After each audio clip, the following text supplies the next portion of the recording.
Like, these are scenes from fucking anti-ICE protests.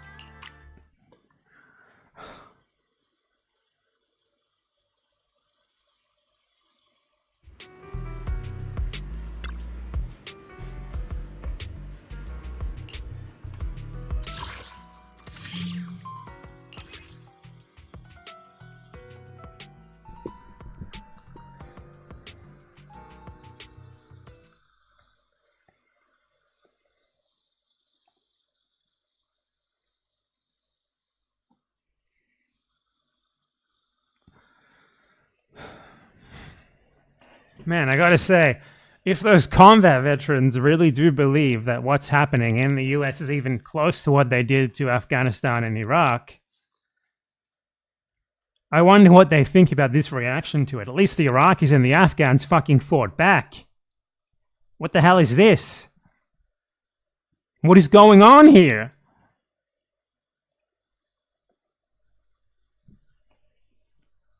You're better off staying home than doing this. You make yourselves look like morons.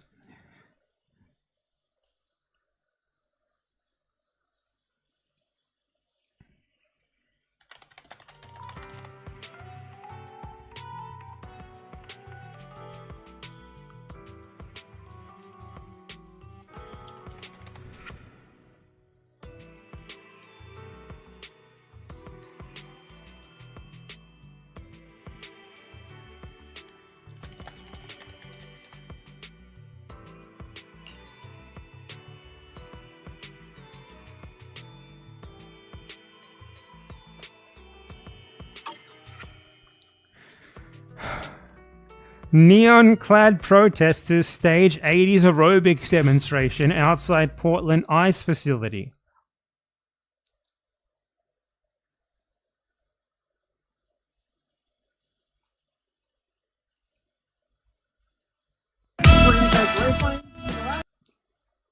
This is probably copyrighted music.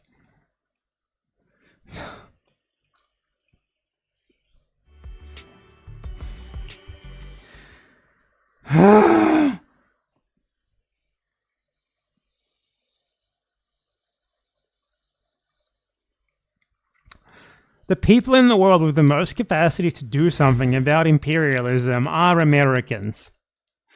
Yet even when they start bringing the practices that are carried out on Afghans, on Iraqis, on Palestinians, on the wretched of the earth, by Americans, for Americans, back home, even slightly, because this is nothing compared to what we do to them, don't worry. They still don't really seem to be willing to take anything other than effective action. Honestly, these protests, I think the ICE agents and such actually like them, because it lets them, like, beat people up and spray pepper spray in their face, knowing that the protesters won't really fight back. You know, just like how the American soldiers who sign up to go and kill Afghans and Iraqis really enjoy doing that. The ICE agents fucking have a ball with these protests, because it gives them an excuse to fucking kick the shit out of people, and that's what they signed up for. You know, aside from the benefits and the free healthcare and such.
Barack Obamas and Joseph Bidens. The Barack Obamas and Joseph Bidens of the world. Of the Americas, rather. They did what you see Trump doing to you, 10 times worse, every single day. It just didn't happen in your proximity. You didn't see videos of it. You didn't see profiles of the victims in the media about who they were, about the family and friends they left behind. You don't even know their name. They didn't even register for you. They just happened on you, and you were happy to ignore it or even to support it. And the people who did that came home, and you thanked them for their service. You uphold them as combat veterans who we should all listen to more. They brag about what they did. And if anything, that makes you think better of them, not worse. They run for political office, bringing up what they did to those people as if it's something positive. That makes you want to vote for them more.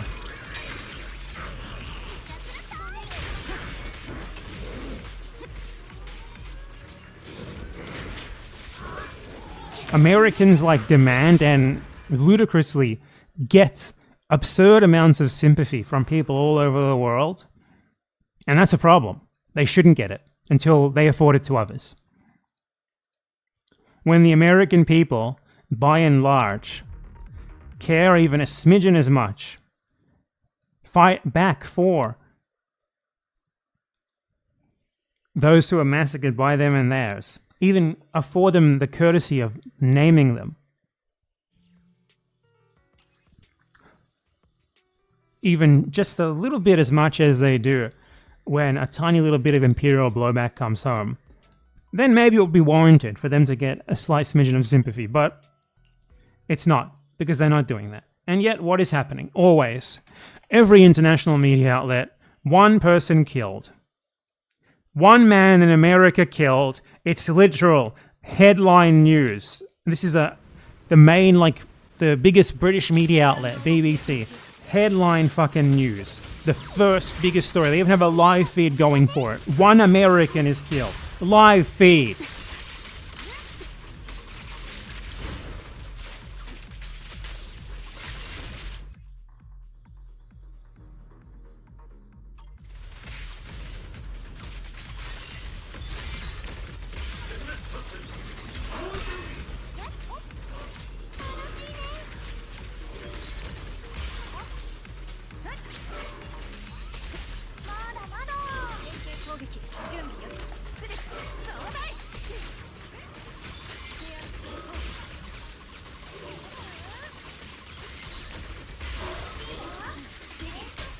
The state broadcaster of Australia, the second story on their front page,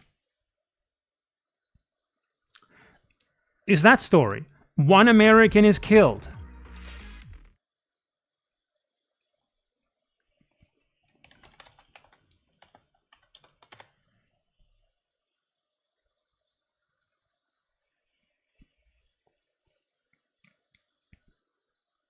Even Argentina, the one of the biggest news outlets in Argentina, the second biggest news outlet in Argentina, in their top 6 stories, 2 of them are dedicated to that one American who was killed.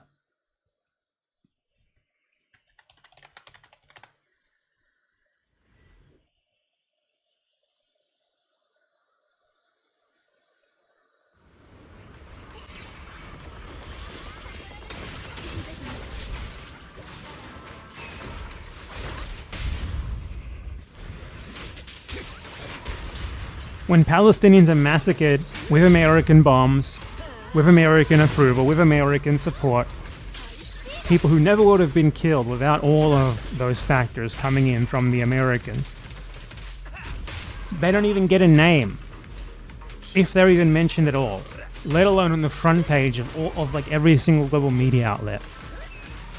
Americans get it all. Americans get all the empathy and sympathy in the world. Yet I still guarantee you there's going to be many of them in the comments down here complaining that I don't add my voice to the chorus as if they need another.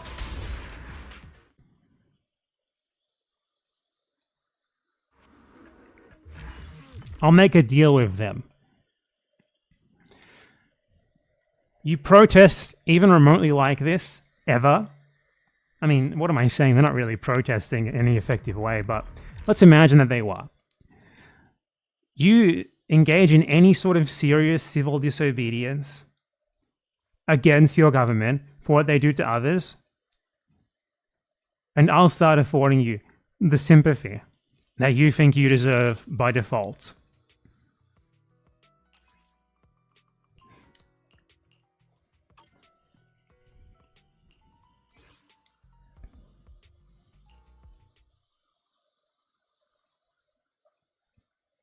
You're feeling just a tiny little smidgen of what your country has done to others day in, day out for basically its entire existence.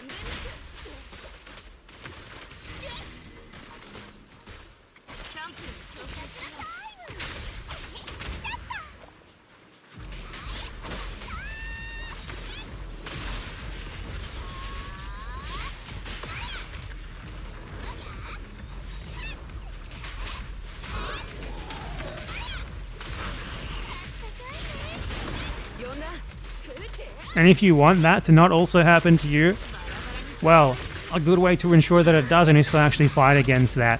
Because eventually, it's going to come home. And it is, slightly. I'm not going to pretend it's anywhere near as bad, but just a tiny little taste of it is what you're getting right now.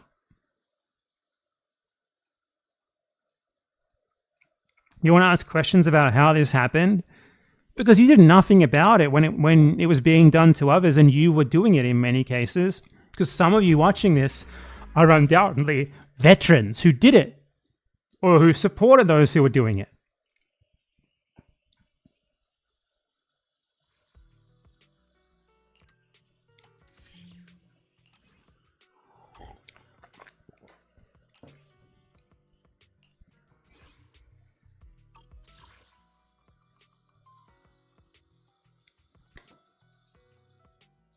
Like, every single one of the people who are up in arms about this knows fully well what the US has been doing in Gaza for the last 2 years and, what, 3 or 4 months.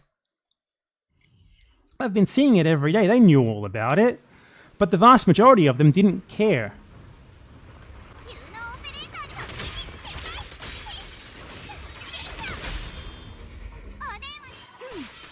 The vast majority of them were happy to ignore it at the very best. Or even, in many cases, to scold those who were against it for daring to not vote for fucking Joe Biden and Kamala Harris who were committing those acts.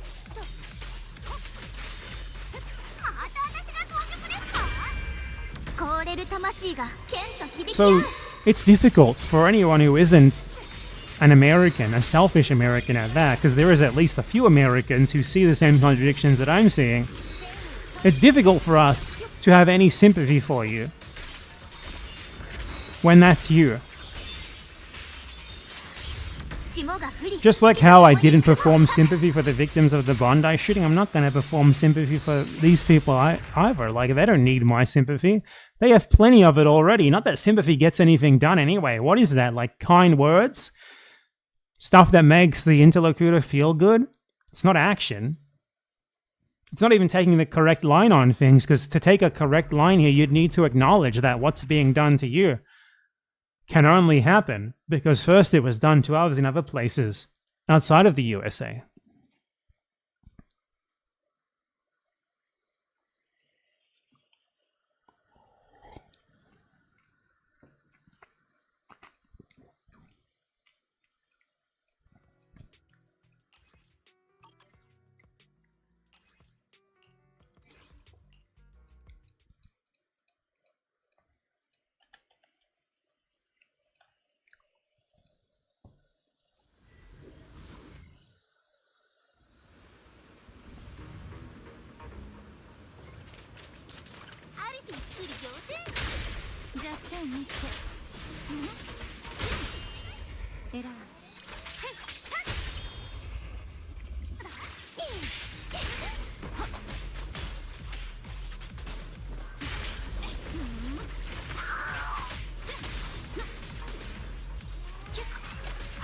Like, if you guys think you have it bad, imagine what it is for the rest of the world to look at you with all the capacity that you have to do so much for the rest of the world, to really take action from inside the Imperial core.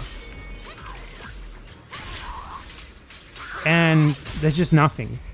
There never really has been, to be fair. But especially now, there's nothing. Like, fucking French people will destroy their city because the government takes away 1.5% of their imperial super profit share. The US government can just execute you in the streets and you still won't do anything about it. Just sad.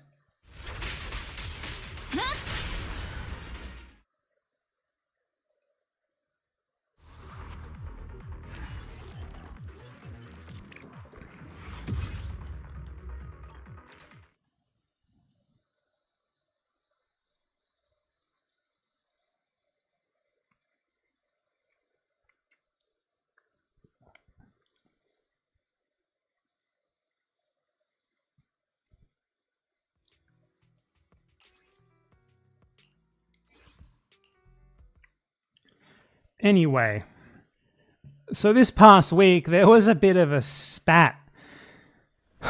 Not over anything remotely important, okay? Nothing special. It just, I think, reveals the ridiculous mentality of much of the anti-Trump people. That is a sobering reminder of the fact that so many of them are just imperialists who are angry at him. Mostly because he does the same imperialism that they did, just without as much tact. So Donald Trump made like an offhanded remark when he was talking about how, like, you know, he's against NATO, wants to disband NATO. Man, I'm starting to believe he might actually be Putin's agent with the ridiculous shit that he's doing.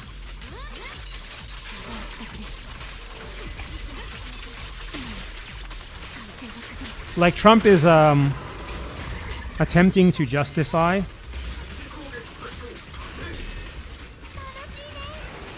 him, like, torpedoing, like, suicidally torpedoing the historical genocidal alliance between the US and Europe by saying, well, the European countries never really helped us in our disgusting genocidal wars. And the way that he did this was he said the Europeans sent some troops to Afghanistan and they stayed a little back off the front lines. We never needed them. That's all true, really. They never really needed them.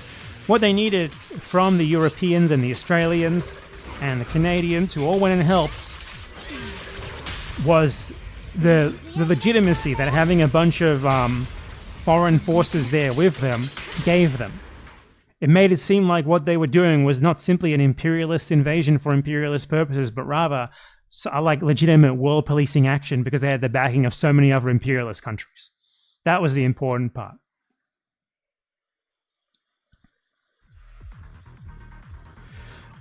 So, now if I was a European, an Australian, a Canadian, with the political ideology that I have, my response to this would be, if only that were fucking true. If only. God, I wish it was true. I really wish they didn't really help or try to help. You know, it's embarrassing that they did. But, you know, the reality of the situation is that they all did. They all were complicit in the American destruction of Afghanistan. They sent troops to help the US destroy that country and massacre its people. The most useless,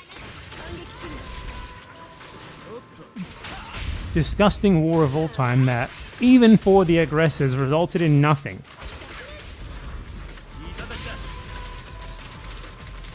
And they massacred hundreds of thousands of Afghans minimum, destroyed the country, left it in fucking ruins. So the reaction to this was this trend of people proudly posting about how they actually we did help the Americans massacre in Afghanistan.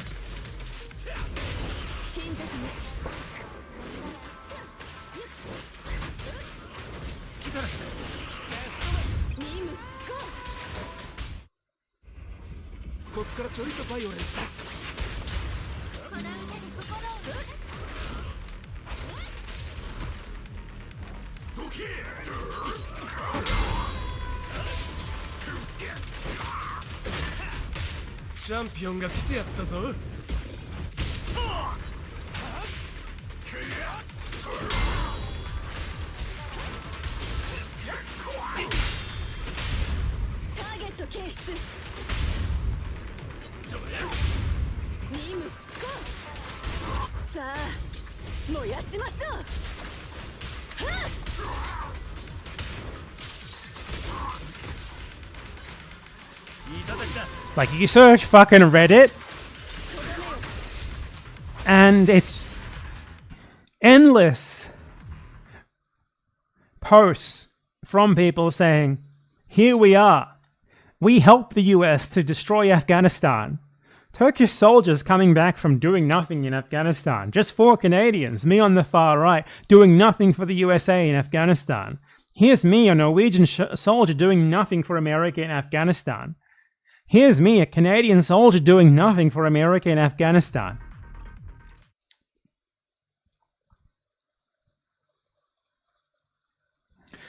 Their reaction to Donald Trump saying, oh, they didn't really help us in Afghanistan, you know, this horrible thing that we did.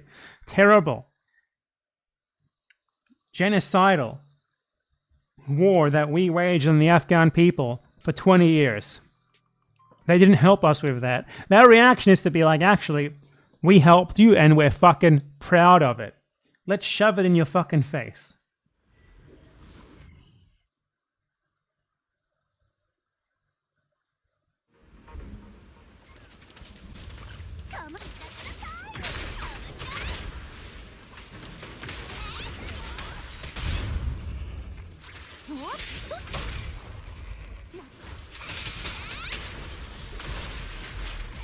Unless you think I'm just talking about a bunch of Reddit posts.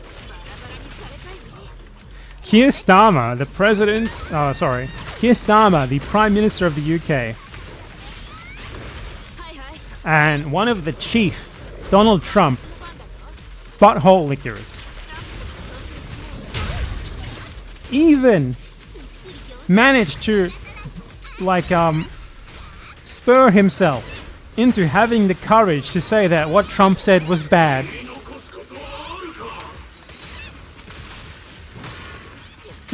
Which, to be clear, it wasn't, by the way.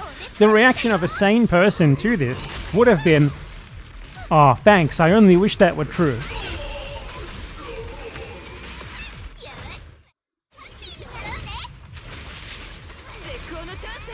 Like, what it takes for these people to get angry enough at the American government isn't genocide, isn't them massacring the people of Iraq and Afghanistan. No. It's the president saying that they didn't help enough in massacring the people of Afghanistan. Let me start by paying tribute to the 457 of our armed services who lost their lives in Afghanistan. Not enough. I will never forget their courage, their bravery, and the sacrifice that they made for their country. For what? What? What did they do for their country? What exactly did they do? They murdered Afghans, they destroyed their country, they occupied it, they treated them like cattle, like insects. The sacrifice that they made, for what? The oil companies?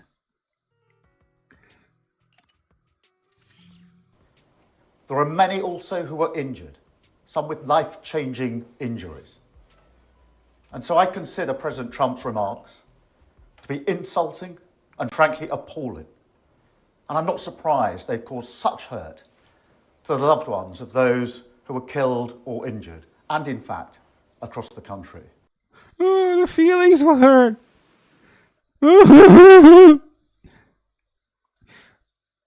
I went and killed Afghans. And they didn't give me enough credit for it. US veterans react. We need to see the genociders giving the other genociders the credit they deserve. for helping the USA destroy Afghanistan. We have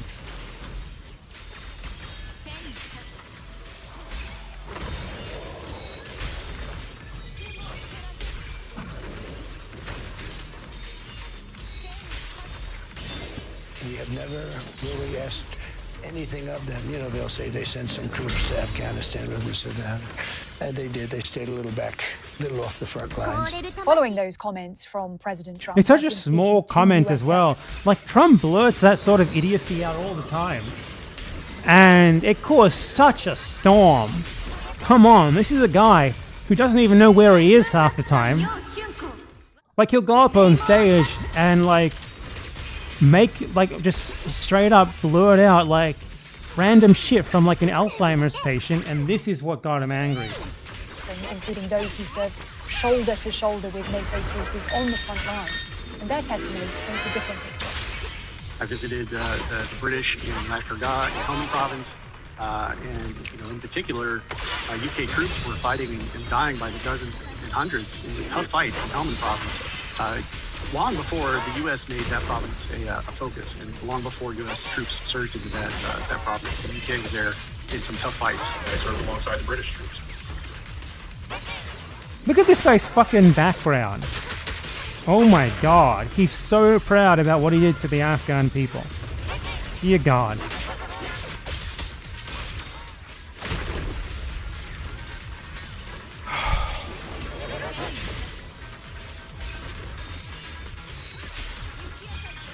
It's crazy, right? Like, the whitewashing of Afghanistan and Iraq has, it really began a long time ago, but it's only going to get worse as time goes by. Like, as like a reaction to Trump, these people are going to start, like, being proud of how they contributed to some of the worst imperialist atrocities of the last 50 years.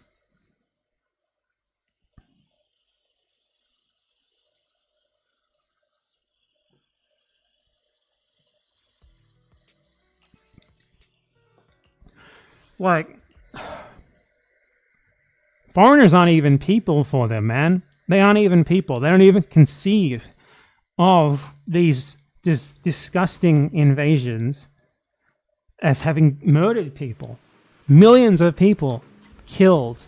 They do not even register that. It's just, how dare you disrespect those who did the killing? How do you possibly work with a supposed proletariat when that is what you've got to work with? It's a good question. One that first world Marxists tend to answer by just ignoring the contradiction entirely, or worse, enabling it by apologizing for the people who did this.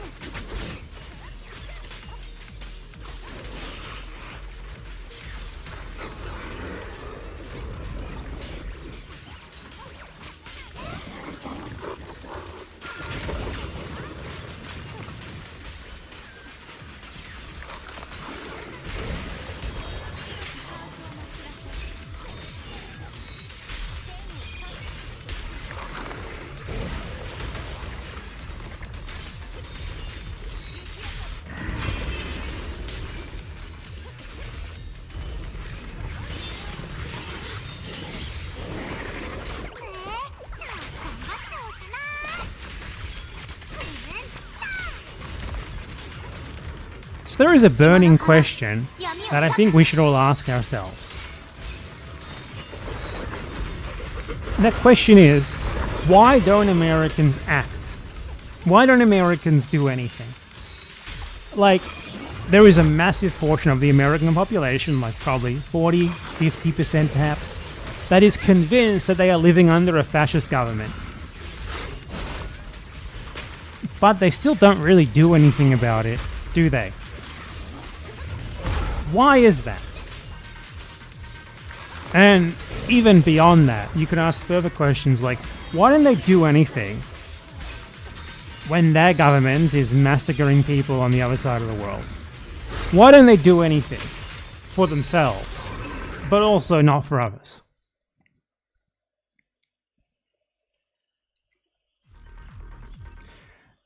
And I think part of this is that they've never really done anything. A lot of the idea of like there being a history of American struggle really comes from completely different times, and it's in a way it's sort of stolen valor from groups that a lot of the people who lionize it are not a part of. Like when you think of the supposed history of like radical working class politics in the US, what do you look at? When it comes from like white people on occasion, it's white people fighting to better their own conditions, often in ways that very much conflicted with the rights of others. Like when you think of the supposed radical union movement in the US, the most dominant part of it for, you know, the latter half of the 19th century, early half of the 20th.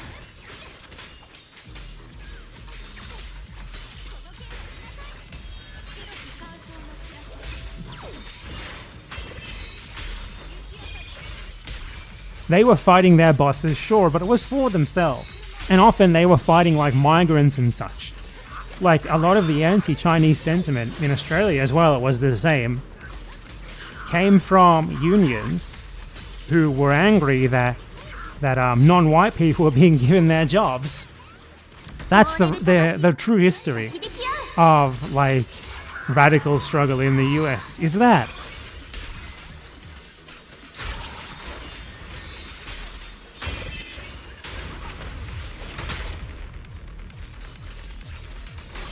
The groups that people usually hold up as examples of proof of there having actually been some sort of radical struggle, like anarchist groups, or like the International Workers of the World, for example, they were always comparatively marginal. They were generally represented, but never at all dominant. And then when we get to like what Americans really lionize, what Americans really tend to point to steal valor from, like the civil rights movement. For one, this was mostly black people, overwhelmingly black people, who were pushed into doing it by necessity. Because their situation was largely unresolved and they had not yet been sort of either brought into complicity with the American project yet, nor had they been sufficiently crushed to get them to stop resisting. That's what happened with the Native Americans in the 19th century. The Native Americans are the ones who really did struggle. In the history of the United States, they fought the state with weapons, and they had to be literally mercilessly crushed until they were reduced to the point where they can no longer possibly mount any significant resistance. So you have the civil rights movement. Even the civil rights movement itself was not really as militant as is often claimed. The factions that control the civil rights movement, like the Martin Luther King faction is the most significant one that we all know and remember, they were really propped up by liberals as a countercurrent to the alternative, which would have been like actual real radical arms struggle led by more radical people like the Black Panthers, for example, who got much more attention from the government, by the way, than King did, even though King was obviously surveilled and attacked by the FBI and such for basically his entire career as an activist.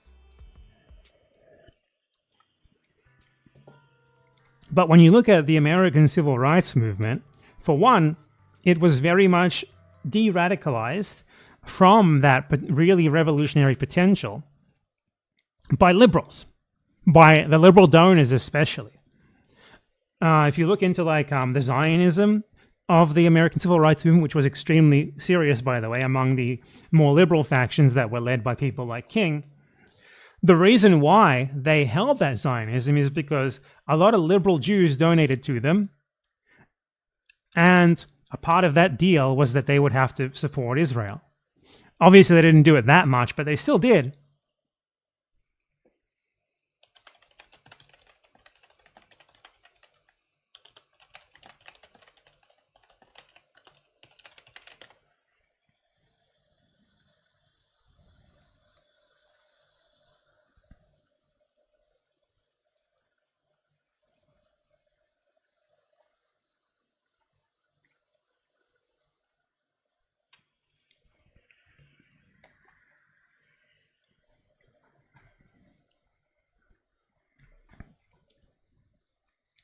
And how was the civil rights movement resolved? What happened afterwards? How do we get from that to today? For one, you sort of have to come to terms with the fact that it was co-opted rather quickly and never allowed to truly become radical. The civil rights movement was largely based around large-scale disruptions rather than actually fighting the state. And those who did want to fight the state were very marginalized. You know, as much as we like to talk about the Black Panthers and point to them as an example to follow, no one follows their example. They were marginal even during that time. They were never allowed to get to the point where they ever really held any significant influence. You look at someone like Malcolm X. He was a very well-known thinker, but he was never allowed to be anything resembling an actual leader who was allowed to put what he believed into action. Those who did have the support from the liberals, the white liberals, the Jewish liberals, that allowed them to actually get something done were people like Martin Luther King. And he ended up being the one who we remember the most. The protests that he led are the ones that we all remember the most, that we all credit the most for the passing of the Civil Rights Act and such, except what actually happened there was not this massive victory for like American radicalism as is often claimed. What happened there is the American ruling class being forced to realize that they either had to include black people in their project to some degree, even as lesser partners, as they still are today, or they would face like a potential massive insurrection from like 10% of the population. And they chose the easier route, which was simply integrating them to some degree into the project, which also means into imperialism. This is something that is going to immediately offend the sensibilities of a lot of people watching this, but it's simply true. You ask, why are there no more Black Panthers today? Why is there relatively little black radicalism today like there was back then? Simple material circumstances have changed. Black Americans have something to lose now. They don't have as much to lose as the whites do, but they still have something. A lot more than they had before.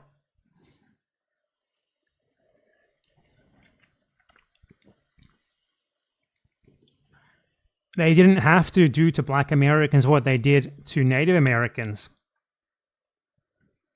Because Native Americans basically were fighting to the death for their land. Black Americans, in the end, were in very large part through the influence of the white and Jewish donors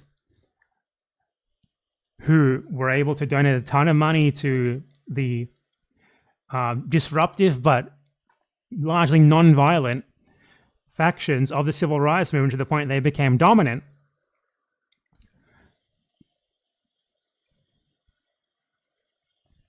Because of that, like the war between white America and Black America never got to the point that the war between like Native Americans and the American state got to. They were integrated into it. Because ultimately what they were fighting for wasn't some wider, greater good. They were fighting for their own rights, on paper rights at least, and they got them. Obviously they're not fully implemented, but they're still better than they were before.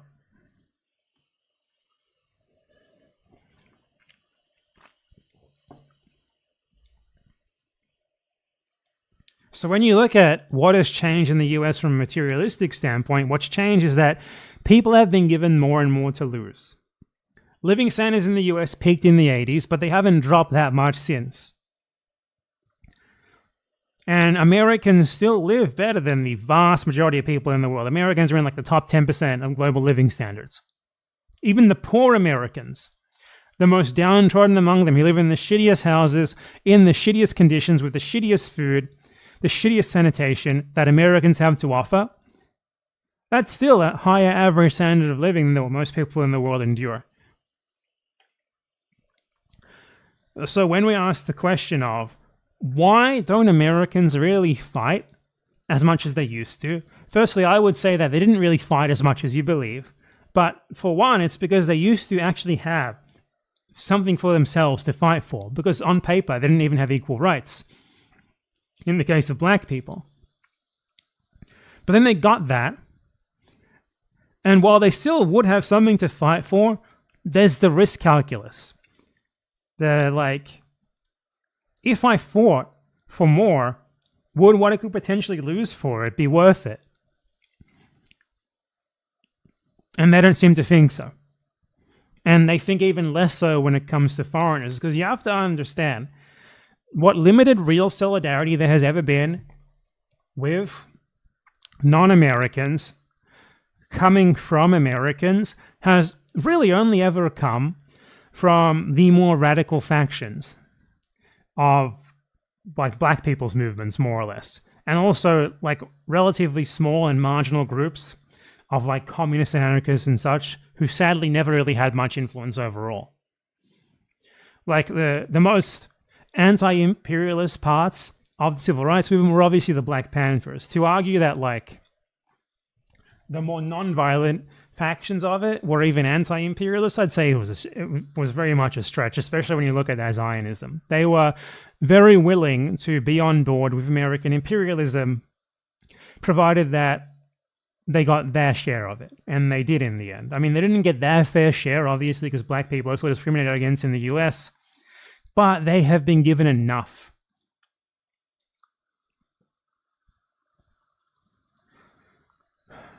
Like, it's like, as I said, the history of like the American labor movement, American radicalism is massively, massively overstated.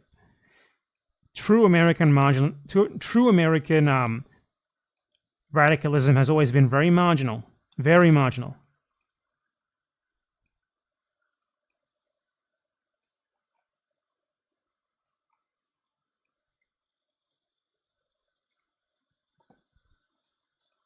Even among movements like movements for black rights and such, where people really had very real reasons to put something on the line.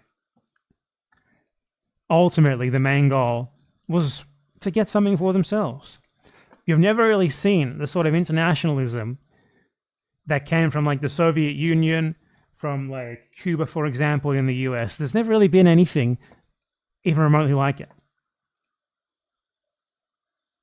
And you have to ask why that is, and I think the answer is really simple. And it comes from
oh shit, why was my mic muted? Why did I do that?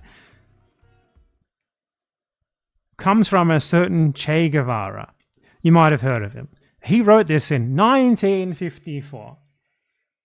So when he wrote this assessment and came to these conclusions, you have to think about the fact that the situation was much worse for the American proletariat than it is today, especially for the, like, what back then you still could have called like internal colonized populations like black people, whereas today I wouldn't say they really merit that moniker. They've very much been integrated into the imperial state.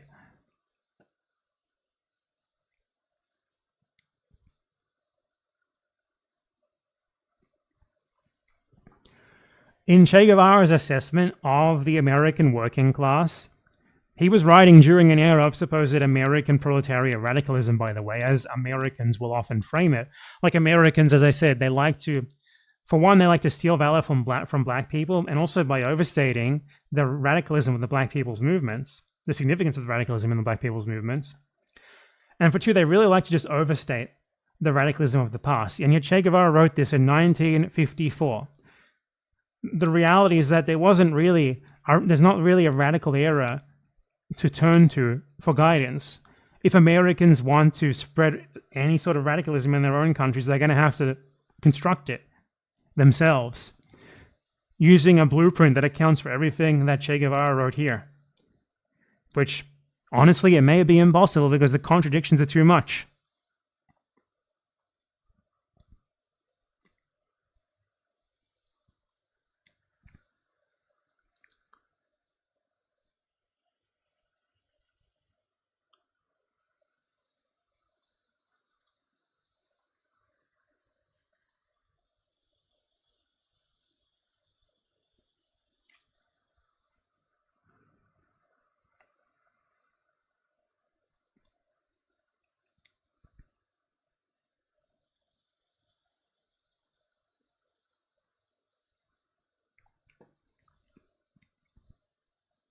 So Che Guevara wrote back then,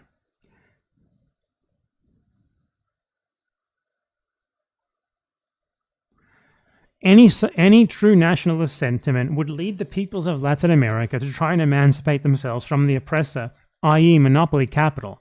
But the larger share of owners of this capital live in the United States and have enormous influence on the decisions of the government of that country. The composition of its government and connections with the most important companies owned by these individuals is the key to understanding the political behavior of our northern neighbors. In these uncertain times, with the United States at the helm of the portion of the world they have declared free, they cannot interfere and attack in any country unless there is a powerful motive.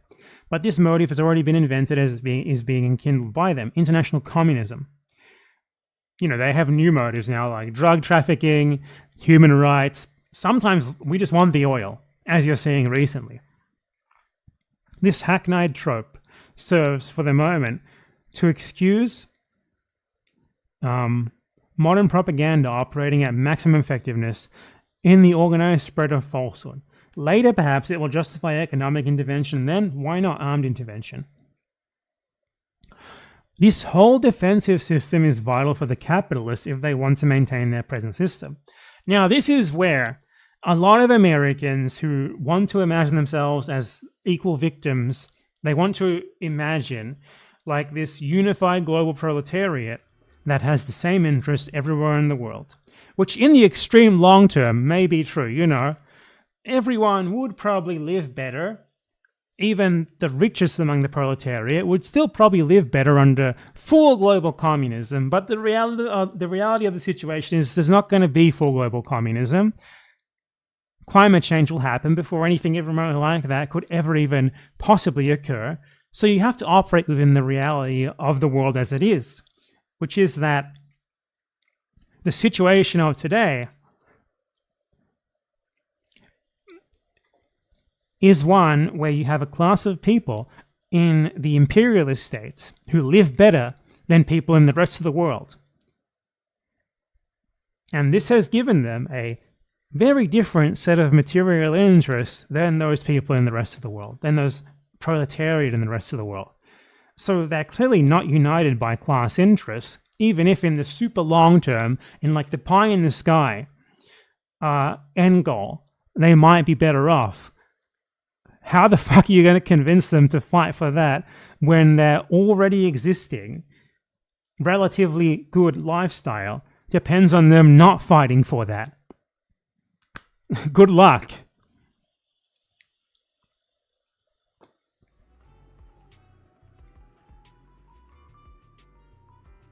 So as Che Guevara continues here, but it also serves for a period of time, for a period of time means precisely what I just said, the North American worker, since the abrupt loss of cheap sources of raw materials would immediately ignite the conflict inherent to the contradiction between capital and labor.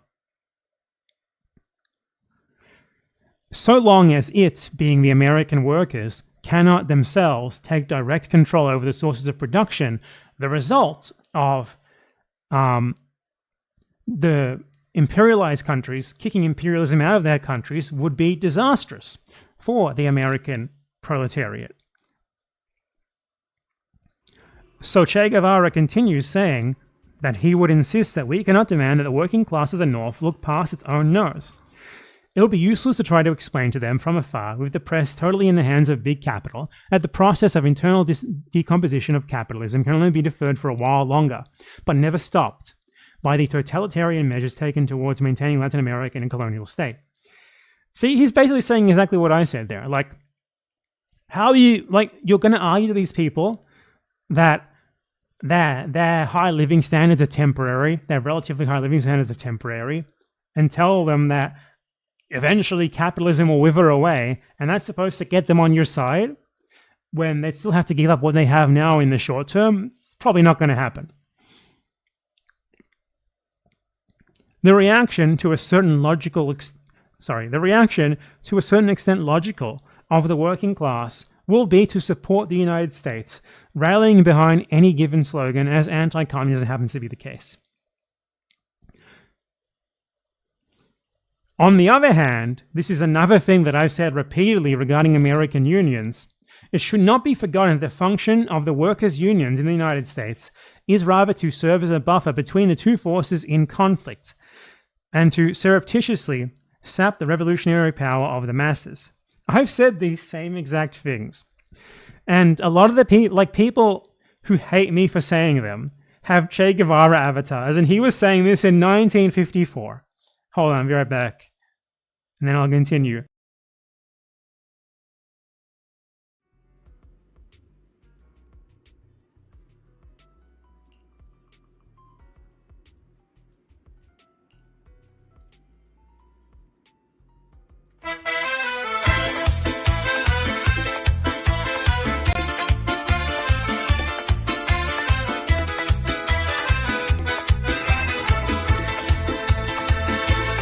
Mantuvo firme, una voz en la tormenta, un hombre de convicción, un corazón renovado, dijo la verdad cuando el precio era alto, vivió para Jesús, sin miedo a morir.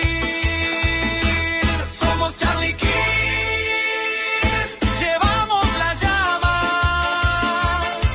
Lucharemos por el evangelio, honraremos su nombre. Somos Charlie King, su valentía es la nuestra. Juntos inquebrantables, haremos conocer el cielo. Esposo y padre, tuvo a su familia cerca.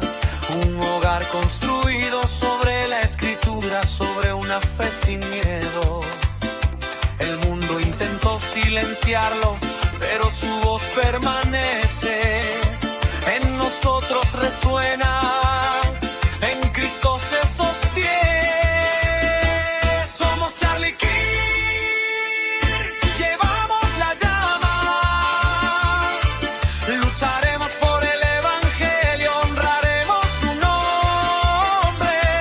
Somos Charlie King, su valentía es la nuestra. Juntos inquebrantables, haremos conocer el cielo. La batalla ruge, la oscuridad caerá. Nos alzamos con su espíritu, respondemos al llamado. La verdad es eterna, la cruz es nuestra guía. Con Dios como capitán, marchamos lado a lado. Somos Charlie Kirk, llevamos la llama. Lucharemos por el evangelio, honraremos su nombre. Somos Charlie Kirk, su valentía.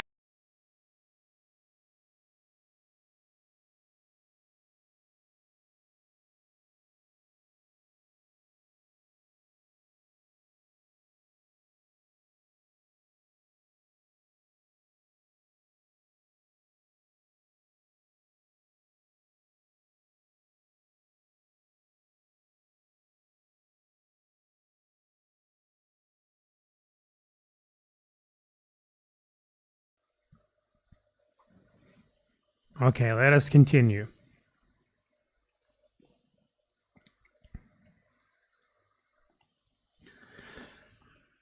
Given this background, with the American reality being what it is, it's not difficult to suppose what the attitude of the working class of the North American country will be when the problem of the abrupt loss of markets and sources of cheap raw materials is definitively posed. This is, in my opinion, the stark reality facing Latin Americans. In the final analysis, the economic development of the United States and the need of its workers to maintain their standard of living means that our struggle for national liberation is not waged against a given social regime, but rather against the whole nation, bound as a block by the ironclad law of supreme interest. By the ironclad supreme law of common interest over the domination of the economic life of Latin America. This really goes to the whole world, not just Latin America, as he wrote here. Let us prepare then to fight against the entire people of the United States, for the fruit of victory will be not only economic liberation and social equality, but the acquisition of a new and very welcome younger brother, the proletariat of that country. So, what he's saying there very clearly, what he said there very clearly, even back in 1954, when all of this supposed American radicalism still existed, going by the standard narrative of American progressives. Even back then, he was saying, these people, their material interest is in keeping us oppressed for their own benefit. They are not going to be convinced by the idea that in some future that perhaps they will not even live to see, things will be better for them if they also allow them to be better for us.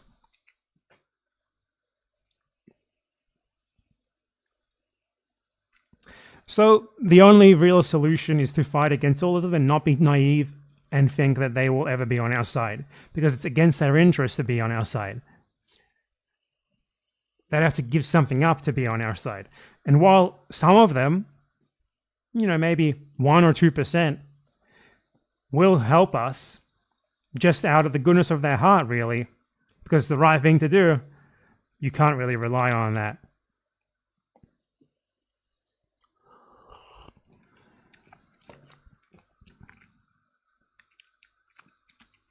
And when he was writing this, you'll notice as well, it was at the height of black radicalism in the US. Yet he still doesn't have any sort of distinction in here written for like black people.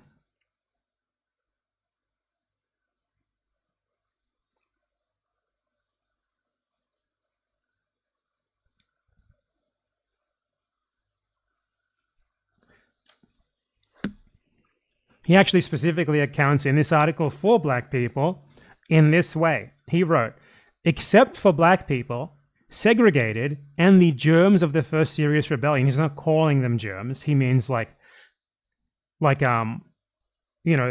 that, what he meant was they would be like the ones to spur a serious rebellion due to their difference in material status. Well, that germ, as he called it, doesn't exist anymore, because since then, black people have largely been given something to lose by the American project,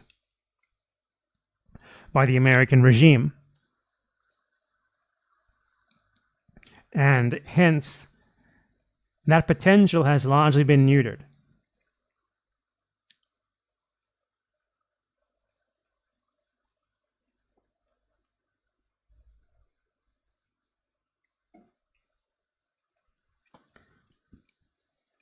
You know, he wrote here,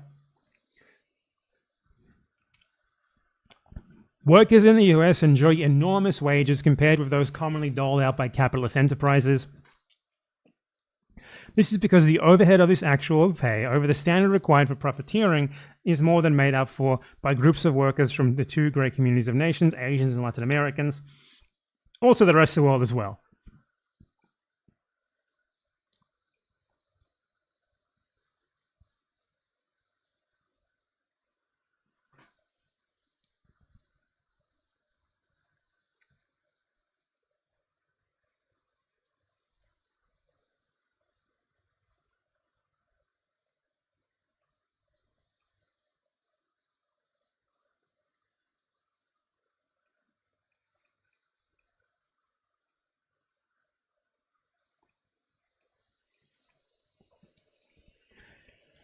So look, if Americans want to ask the question of... So I think it's important to think about why Americans don't fight. Why Americans don't even fight for themselves, really. And the answer is that they just have something to lose. You can't live in the past. You can't also like just imagine a past that never really existed and be like, well, we used to be radical. For one, you were never as radical as you imagine yourselves having been. And for two, things have changed drastically. Even the most marginalized people in the USA still have something to lose now compared to the rest of the people in the world.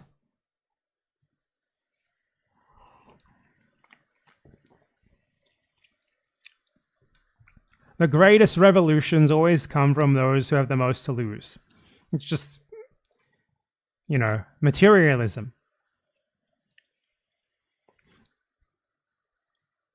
Sorry, I think I said that wrong. I'm going to say it anyway. I'm pretty sure I said most at least. But like, the greatest revolutions, the most effective resolutions always come from those who have the least to lose. It's just materialism. Americans have some of the most to lose.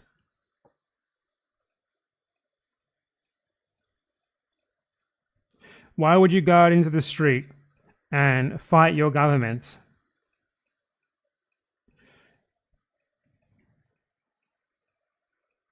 for other people on the other side of the world?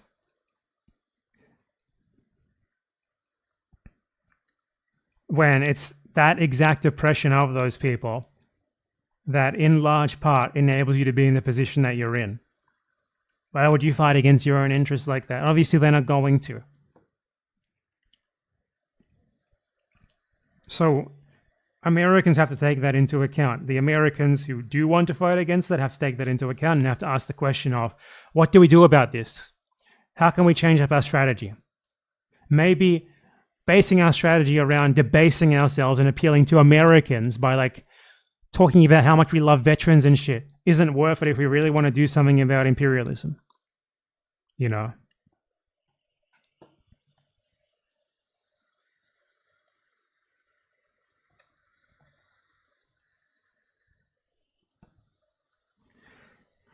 But one thing you all got to come to terms with and you got to stop lying about really is pretending that Americans have it as bad or worse than people in the rest of the world, because you guys do this all the time and it's simply not true. You don't. You have it better. And that's why you don't struggle. Obviously. It's why Europeans don't struggle.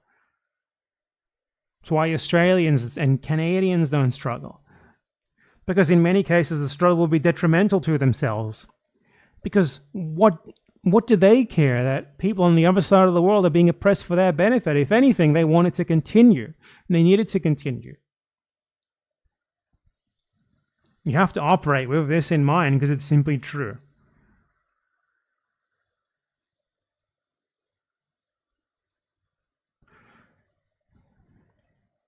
This sort of like vulgar, zero like updating your analysis, internet Marxism, where the proletariat worldwide is by default united and has the exact same interests.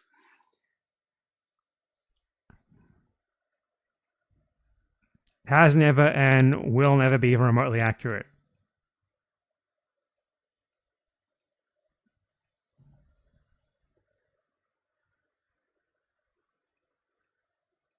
And relying on that is going to get you nowhere.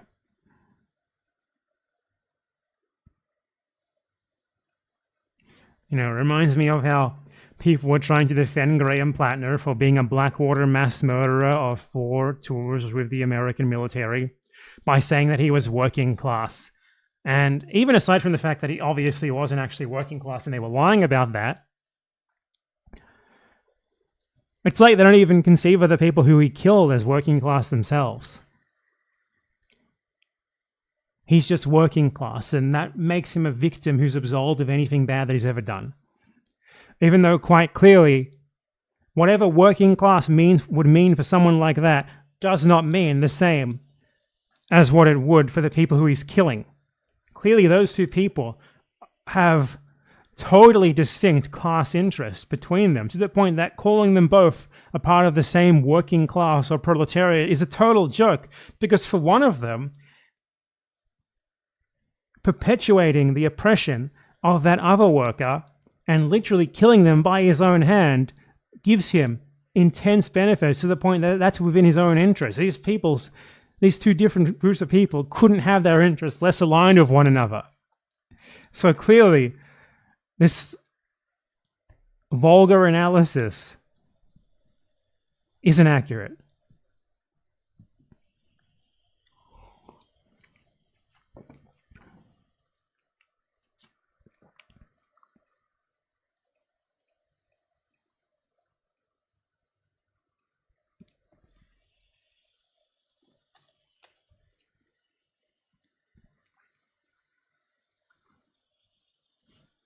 Anyway, let's move on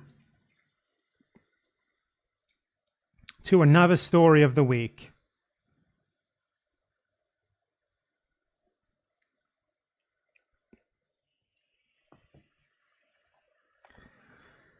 So the American regime has announced its plan for Gaza, and also for what seems to be its attempt to create a parallel, like, only my friends are allowed version of the UN.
I did talk about this plan a few months ago when I brought up how they seem to be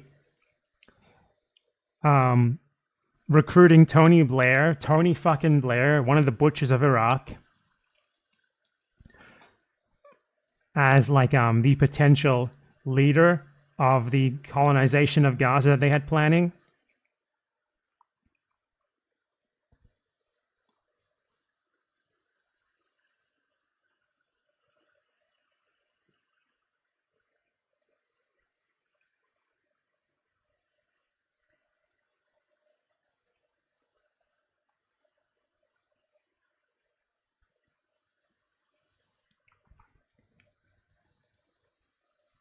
And they signed the charter of a new organization called the Balls of Peace. I was going to say, it's more accurate. Board of Peace, which could upend world order.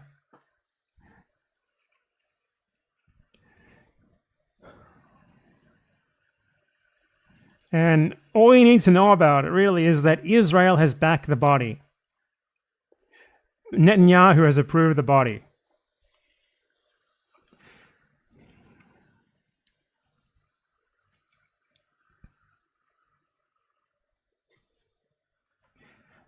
basically this is going to be like colonization of Gaza, basically. Like they're going to send international troops there to police the Palestinian people and ensure that they have nothing resembling national aspirations, and like indoctrinate them with pro-Israel propaganda and such.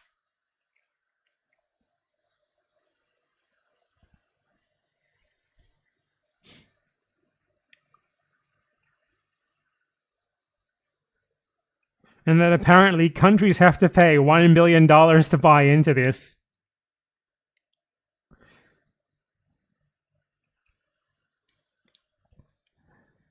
The board of peace is just a bunch of Americans. Marco Rubio, Steve Witkoff, Trump's son-in-law Jared Kushner, Tony Blair, and World Bank President Ajay Banga. World Bank is on board of this. Unsurprising. They see an opportunity here to extract profit from the disaster. More than 20 countries have said they will join the board. They include Albania, Argentina, fucking Milei, like the pathetic little feet-licking lapdog of Trump. I really don't believe these countries are all going to pay $1 billion to get in on this. Why would they? Armenia, Azerbaijan, Bahrain, Belarus, Bulgaria, Egypt, Hungary, Indonesia, Israel, Jordan. Disgusting fucking Arab collaborators in here as well. The world's a shit show. Kazakhstan, Kosovo, oh, a fucking course. Like half of these countries are Muslim countries as well, by the way.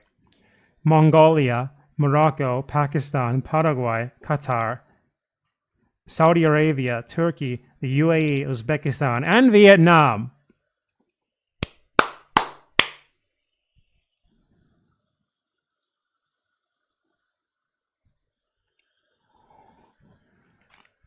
Just everyone is selling out the Palestinian people aside from Yemen, man. Everyone.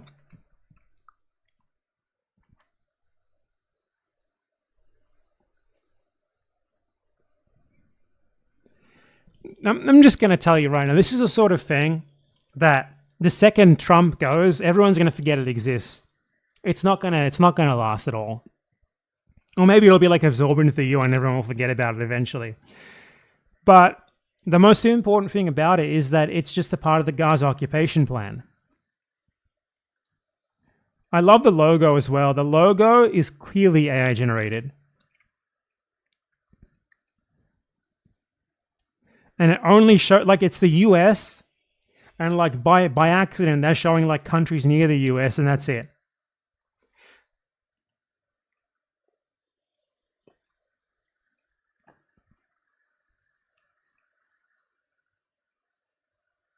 British Foreign Secretary Yvette Cooper cited concerns over Russian President Vladimir Putin's possible participation. That's what you're concerned about?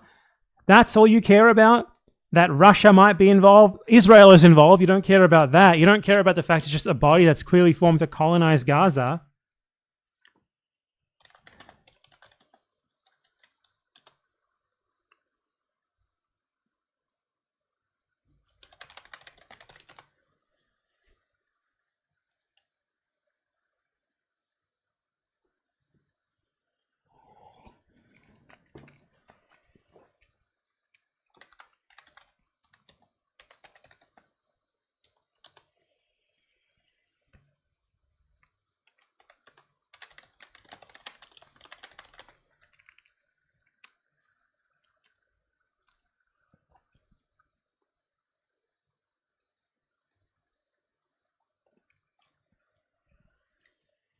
There's also been documents leaked that indicate that one of the first mandates of this so-called Board of Peace will be forming a so-called planned community, aka prison, in Gaza, surveilled by Israel, where anyone who enters would have to be vetted by Israel, and they would be surveilled 24/7 with the collaboration of all of those countries I just listed and the USA.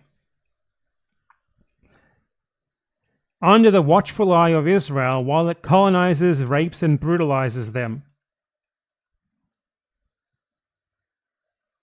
and expands its colonial project all the same, with the backing of all of these countries.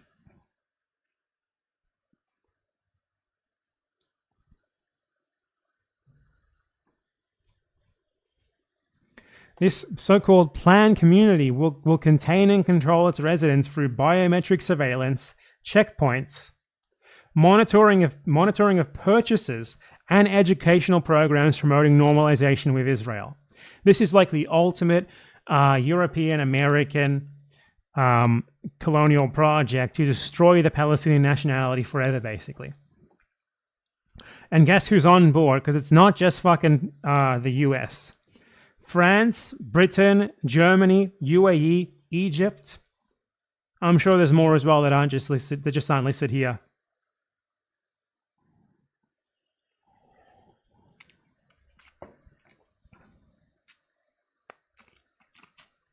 It's basically like a much more formalized version of the GHF.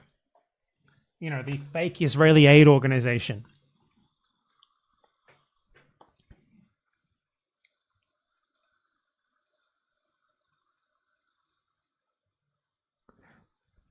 The registry will be based on Palestinian ID numbers issued by the authorities in coordination with COGAT. COGAT is the Israeli government body that handles its occupations.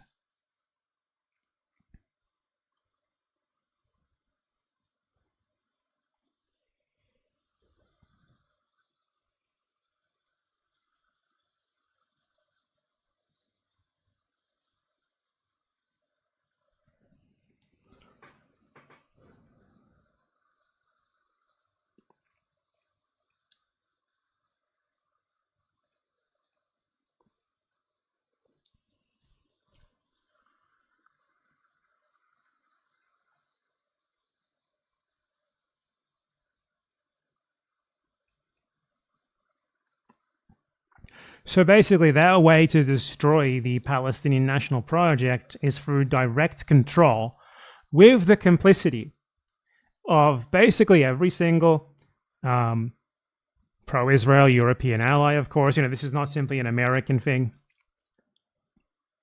And a massive amount of Arab states, of Muslim countries as well, and Argentina, of course. Because they just have to throw their hat in there as if they fucking do anything. Just has to signal. Fucking Milei just has to signal as like Trump's little lapdog.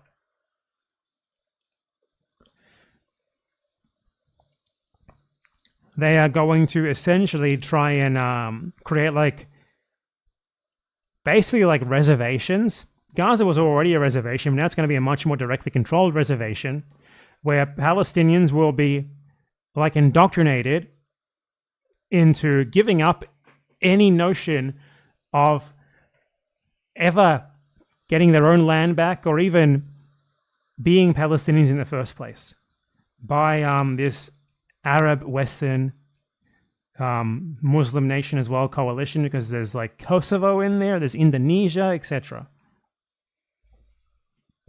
Great, brilliant.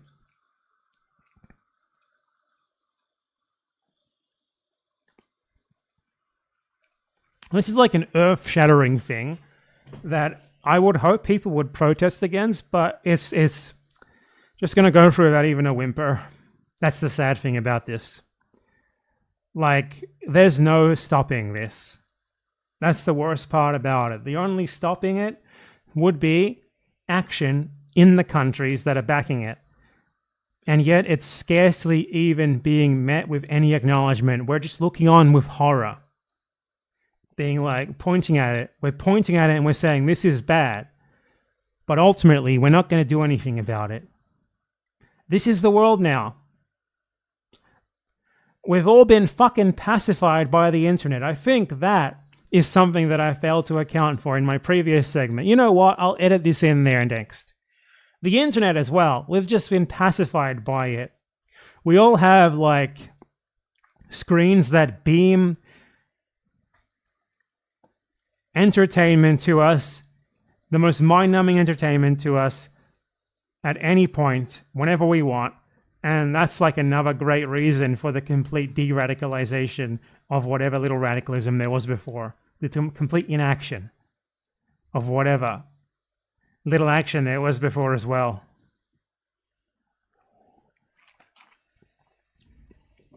Nowadays, when we might have gone out to really kick up a ruckus about something like this, instead we will post online about how it's bad and feel like we've done our bit against it, and then it will happen anyway.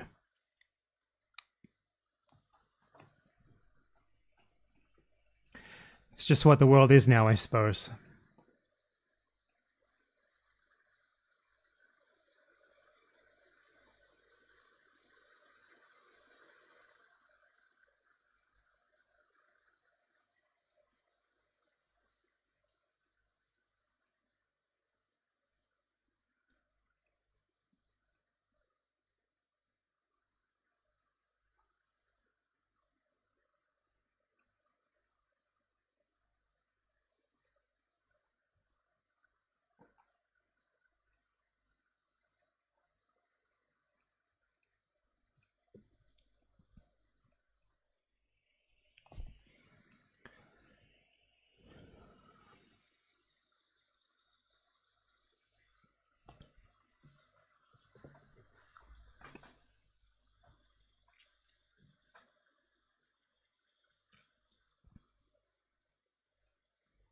So there was an interesting occurrence at the yearly summit of the world's worst capitalists and the leaders of all the world's worst nations at Davos.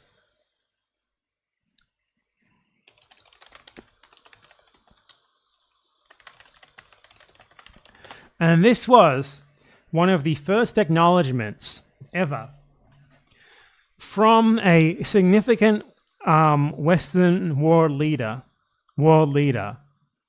who's sitting, by the way, not just former, because I'm pretty sure there's at least some former ones who have talked about this before, but an actual sitting world leader from Mark Carney, the Prime Minister of Canada, who just straight up admitted that the humanitarian, liberal, human rights, etc. world order was bullshit made up to benefit the West.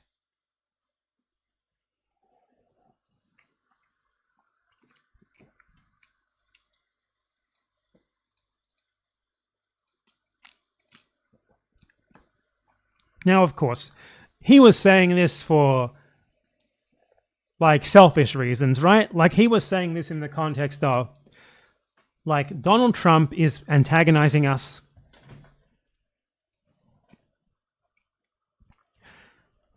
Donald Trump is now setting his sights on countries that are accustomed to having a seat at the table rather than being on the so-called menu, which is how he put it. And that was his reason for why he's actually mentioning this. But you never would have before heard anything like this from a sitting world leader whose job it is to expressly lie about this sort of thing and pretend that it's real. Because obviously none of them truly believed it. But in order to justify the things that they did to other countries, they would have to pretend to believe it. Or they felt that they did.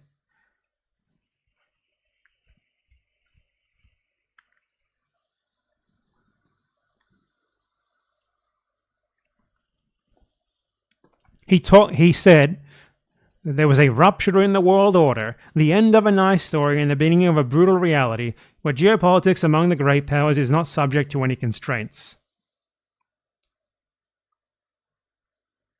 I will show clips of him speaking rather than reading the rest of them.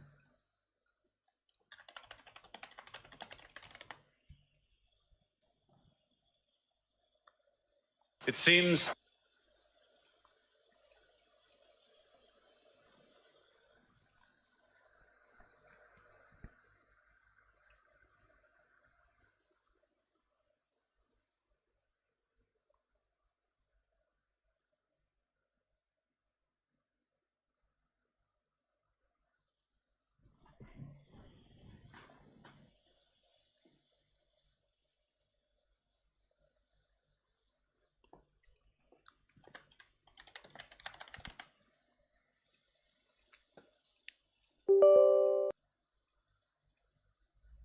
For decades, countries like Canada prospered under what we called the rules-based international order. We joined its institutions, we praised its principles, we benefited from its predictability. And because of that, we could pursue values-based foreign policies under its protection. We knew the story of the international rules-based order was partially false, that the strongest would exempt themselves when convenient, that trade rules were enforced asymmetrically. And we knew that international law applied with varying rigor depending on the identity of the accused or the victim.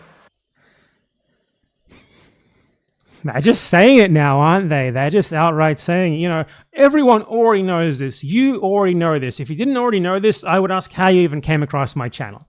Everyone watching this has known this for a long time. We've been saying it out loud the whole fucking time. It's the most obvious thing in the fucking world, right? Well, the people who upheld this because it benefited them are now saying it because they're thinking it doesn't anymore. The same people, this fucking guy, I guarantee you, for example, he's going to like piss and moan if Netanyahu ever gets tried by the ICC or something like that. The same people lamenting this, saying things like international law was applied depending on the identity of the accused or the victim. He willingly participated in that system. Everyone around him willingly did. His country did. Every single Western country was all on board. And now Trump is stupidly, I might add, self-destructively targeting them as well. And they just say the quiet part out loud and in detail. Immediately. That's all it took. This fiction was useful, and American hegemony in particular helped provide public goods, open sea lanes, a stable financial system, collective security, and support for frameworks for resolving disputes. It's very funny that he says that. Right after acknowledging that it was all bullshit, just designed to benefit Western countries, basically. So we placed the sign in the window. We participated in the rituals, and we largely avoided calling out the gaps between rhetoric and reality. I mean, why would you have called out those gaps? They existed for your benefit. Google Canadian mining companies. Bargain no longer works. I mean, not for you. It never worked for anyone else except for the Western countries. That's what they won't say. That's the part they'll leave out. Let me be direct. We are in the midst of a rupture, not a transition. I fucking hope so. I absolutely hope so. Over the past 2 decades, a series of crises in finance, health, energy, and geopolitics have laid bare the risks of extreme global integration.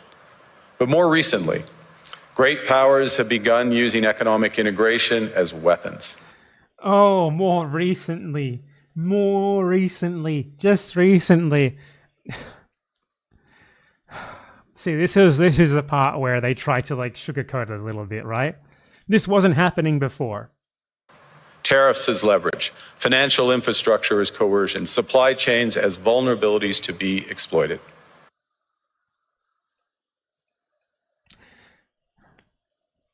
I never thought the leopard would eat my face. I never thought it as well either. It's just happening because Trump's a moron. But that it's happening at all is good.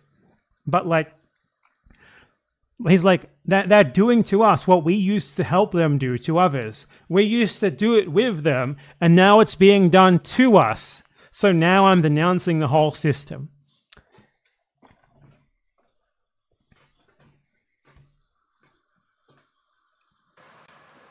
You cannot live within the lie of mutual benefit through integration when integration becomes the source of your subordination.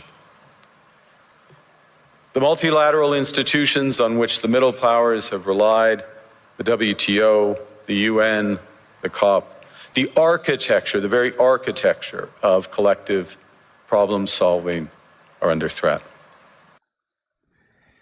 The entire issue that he's having here, though, he's not really naming names. I doubt he's ever said Trump.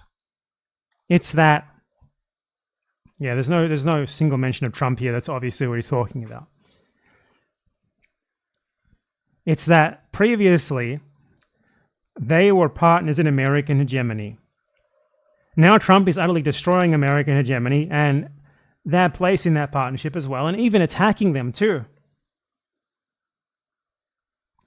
And they were happy when they were doing it to others with the USA, but now that Trump is moronically doing it to them as well, they are just outright saying, this whole thing has been a lie the whole time. We've been bullshitting, but we went along with it because it benefited us. Now we think it's not benefiting us anymore. So now we're talking about something else, a change.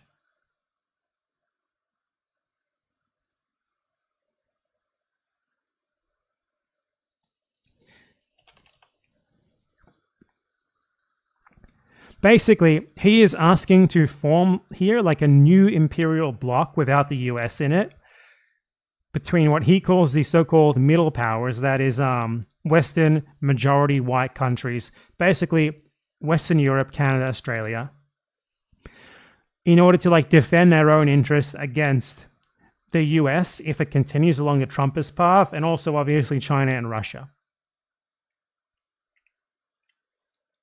Their institutions. It's building coalitions that work, issues by issue, with partners who share enough common ground to act together. In some cases, this will be the vast majority of nations.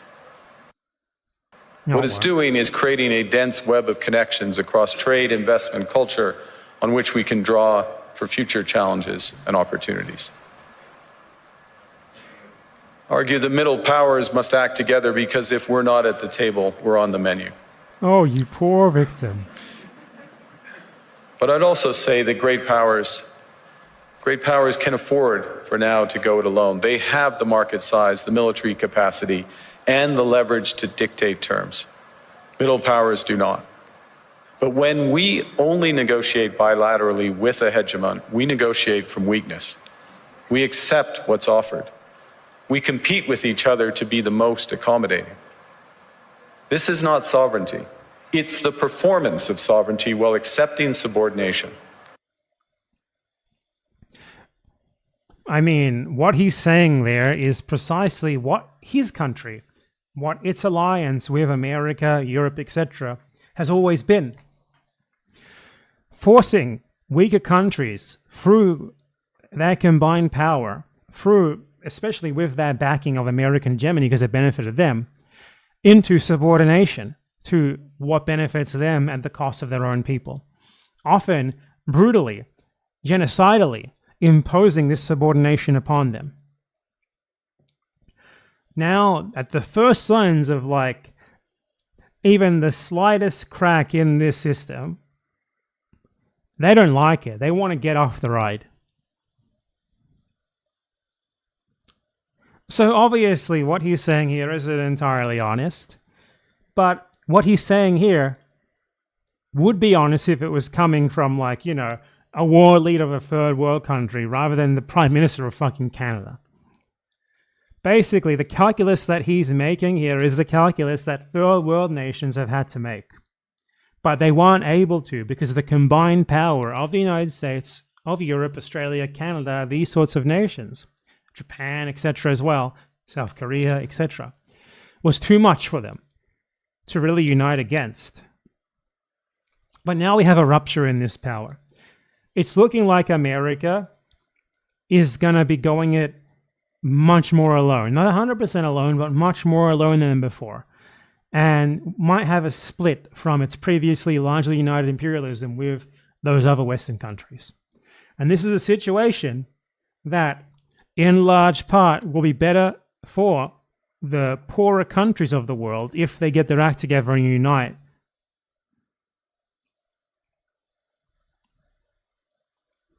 So it's a situation that is obviously worrying for someone like this, who has lived off being a subordinate little feet licker to the Americans since the end of World War II at least. it might be bad for them, and they're going to have to scramble to like save the power that they have, the influence that they have to continue the benefits that they have rolling in from the imperialism they conduct in the third world with American support previously. They maybe not anymore. Who knows, though? But this creates, you know, an obvious split that provides the rest of the nation of the world with an opportunity that they're going to have to exploit. Because when you're negotiating with the Americans alone, it's a lot easier, and the tacit implication that previously came with those negotiations that if you didn't give them what they want, you were also crossing, you know, Europe, Canada, Australia, New Zealand, Japan, South Korea, whoever else. You know, the EU as well, obviously. Can't believe I forgot to put them in there. The UK, etc. Same thing with when you're dealing with the Europeans. It's so much easier to deal with the Europeans when their threats aren't potentially backed by American arms, by American economic might, by American sanctions. So, what for the Prime Minister of Canada is a lamentable rupture in the world order, for everyone else marks an opportunity. The question is, will they take it or not? Anyway, be right back.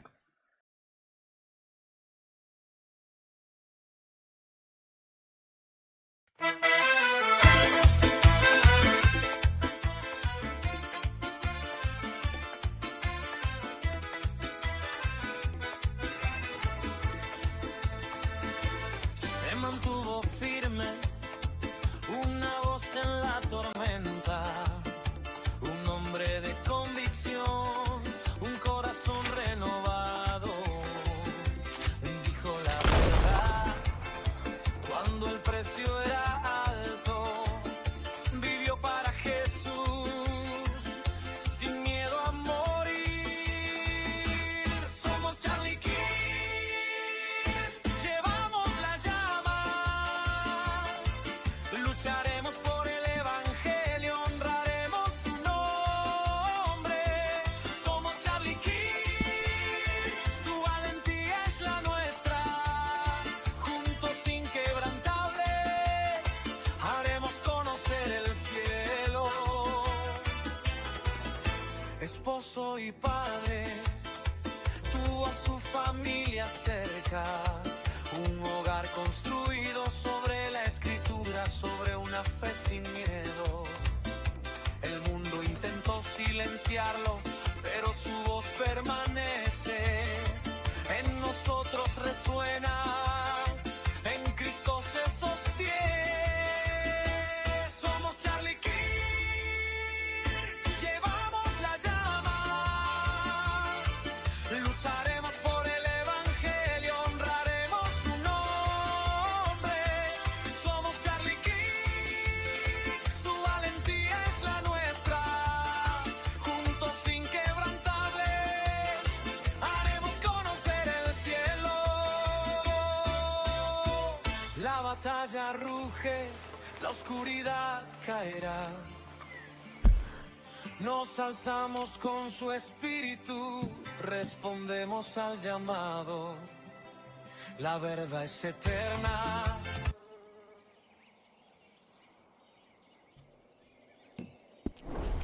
Hello. Citizens,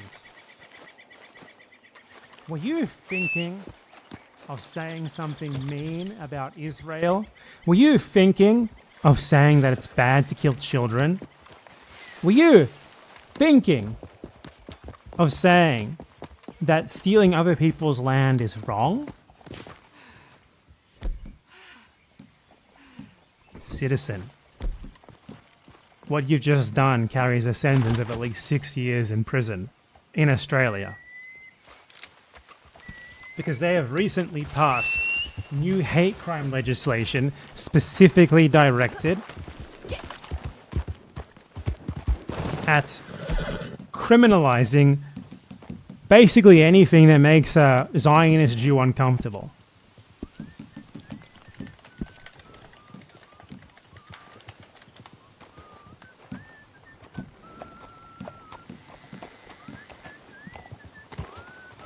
Now that's a real beautiful house.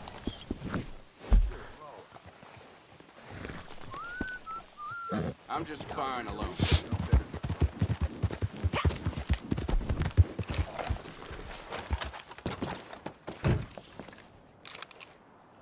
So they introduced a new bill, which was called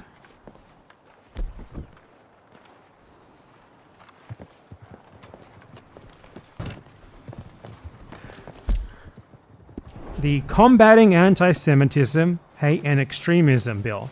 Notice the specific anti-Semitism, right? Like, it could just be combating hate and extremism, but no. Anti-Semitism is talked about as something separate, something special, something that needs to be specifically acknowledged, because Jews are, in the narrative of Western imperialism, by the necessity of Western imperialism to uphold the state of Israel, a special class of person, above all others, who need special laws and protections that are not afforded to other people. This thus justifies speech that obviously would never be considered wrong in a similar analogous context, being considered literally criminal in the context of like it being against Israel. Because Israel is Jewish, Jews are so special that they warrant special mention, even in a supposed general law against like hate and extremism.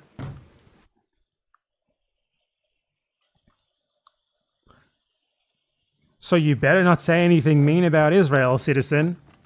And this bill was so rapidly written and passed, it took like a week or two. Like, it passed both the House and the Senate on the same day, the 20th of January, rapidly pushed through.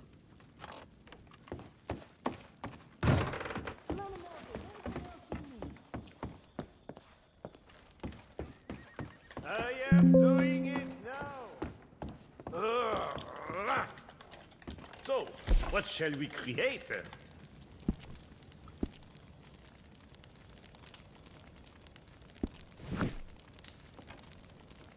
Ah, bonjour.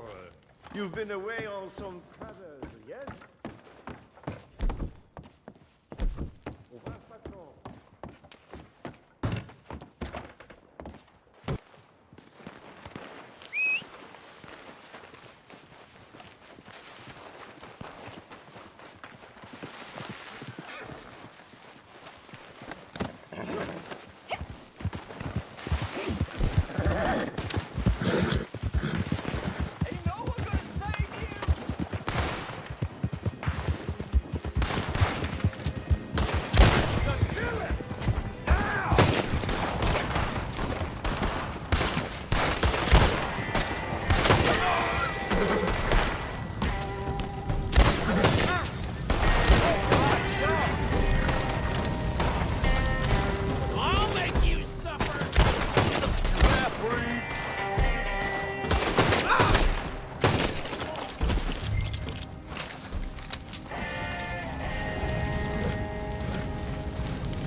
So, there was a request from one senator to make amendments to this bill that would exclude from it criticism of the practices, policies, and acts of the State of Israel, the Israeli Defense Forces, or Zionism. And it was rejected by 43 to 12, with the major parties opposing it. So they explicitly rejected there being any sort of exemption that would make it clear that you can't be jailed for years simply for making someone feel uncomfortable because he criticized Israel. Amazing.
So, one of the key parts of this new law is this redefinition of hate crime into conduct that would cause a reasonable person who is the target or a member of the target group to be intimidated or fear harassment or violence or to fear for their safety.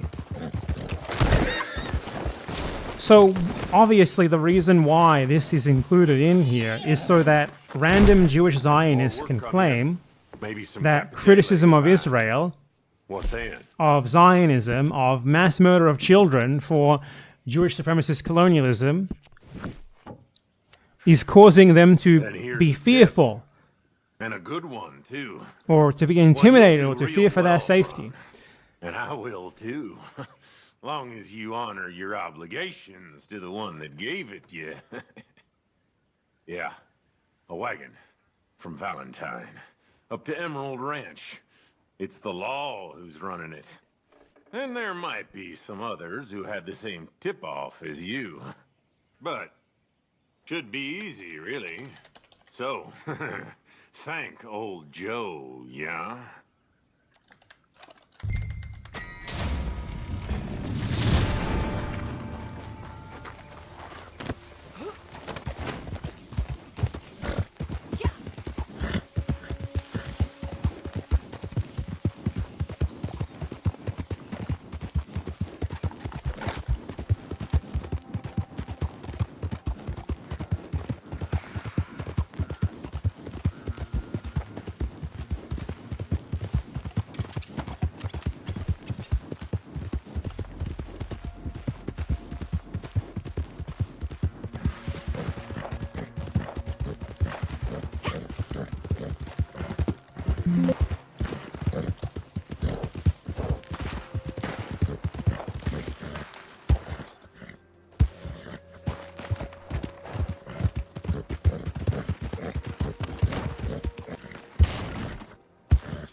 It also gives the government new powers to designate what it calls hate groups with no oversight whatsoever. It's only under the discretion of the government.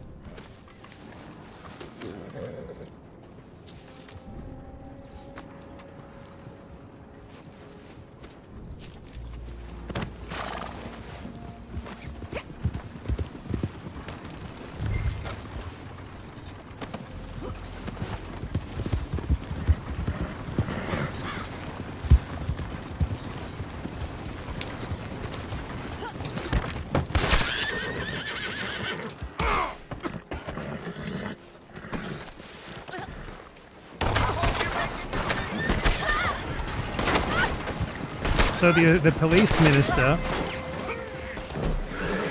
is going to be able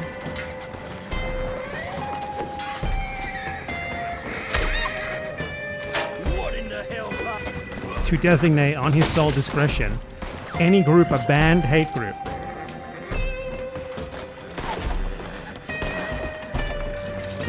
Or he just has to be satisfied that the organization has engaged in, prepared to engage in, or assisted in the engagement of conduct constituting a hate crime. That is what we just went over, like saying something that causes a Jewish person to feel fear or intimidation, which, as we all know, that even includes like criticizing Benjamin fucking Netanyahu. Like, as we've seen recently, there was a guy in Australia who was arrested for wearing a "Fuck Israel" t-shirt.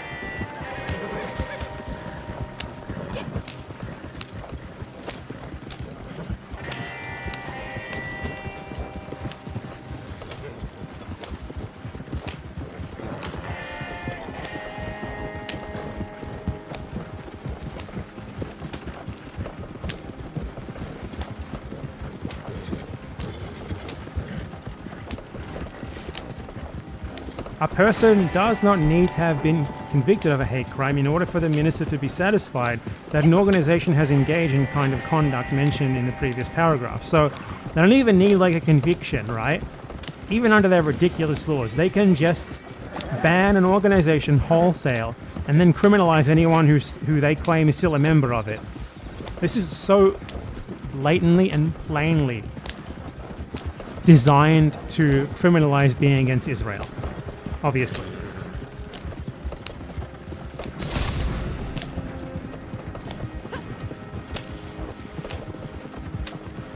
And if you are a member of one of these groups that they have decided are a prohibited group arbitrarily, something that, as I said, the minister can just decide based on his sole discretion, no oversight whatsoever, no need to prove it in court or anything. If you're a member of that group, the penalty is imprisonment for 7 years. I'm not kidding.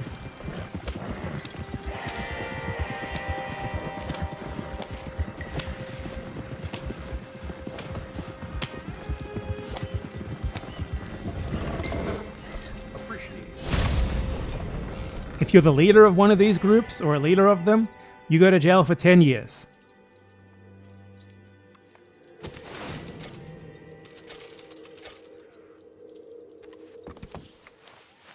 Or 15 years.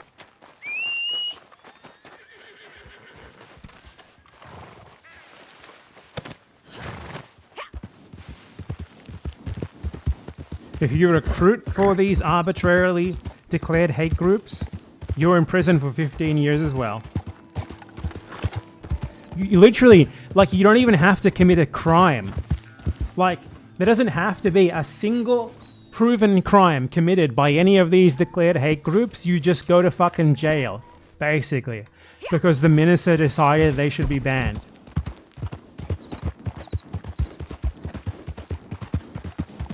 Funding, like, these sentences are insane. 7 years minimum, they go up to 15 years for basically anything related to one of these supposed groups.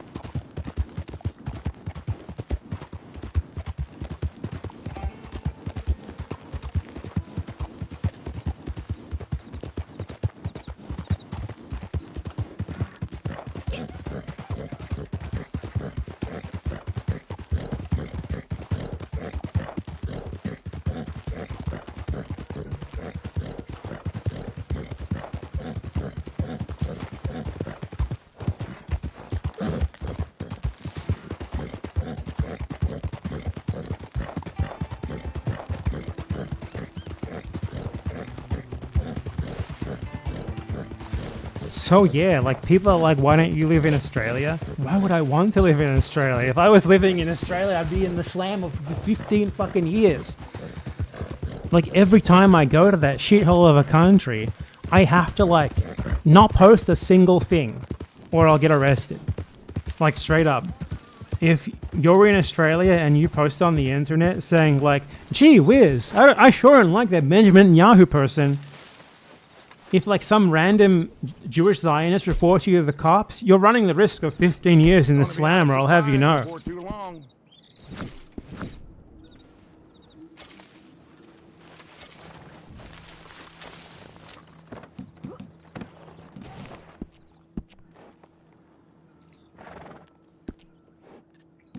Like literally, even legal experts are saying that criticism of Israel or the country's Prime Minister Benjamin Netanyahu may be offensive if they are said to cause psychological harm and prompt warnings to the government from intelligence agencies. Unfucking believable.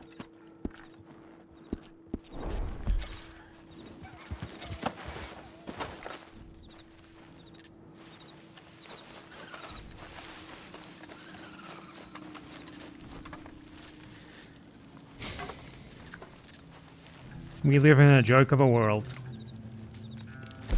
I don't understand. People see the ridiculous bending over backwards that every single Western government is doing to protect Israeli genocide. It's just so obvious what's happening.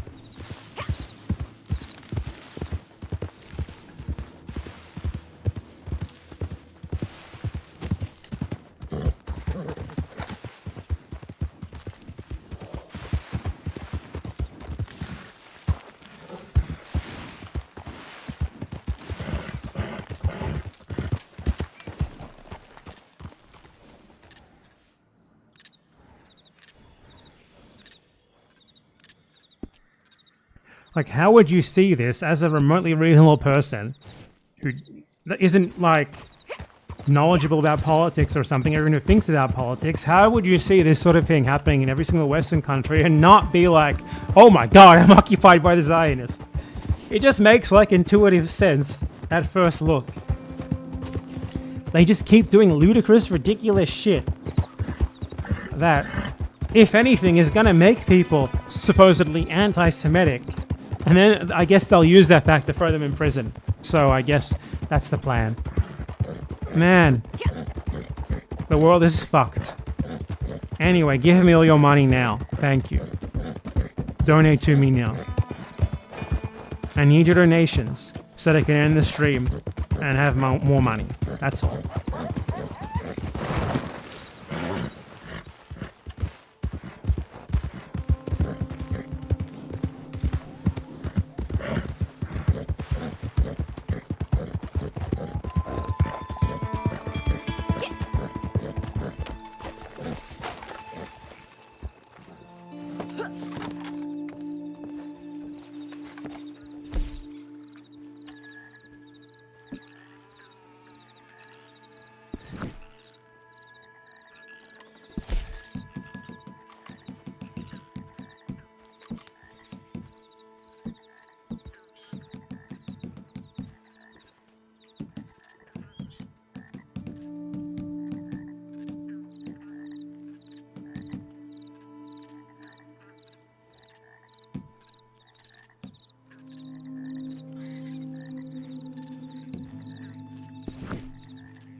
Give me all your money. Right now.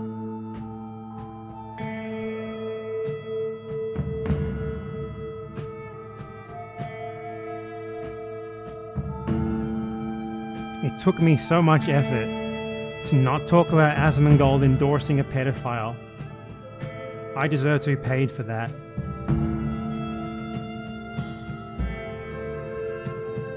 You have no idea how much I wanted to talk about Asmongold endorsing a pedophile. But I use willpower.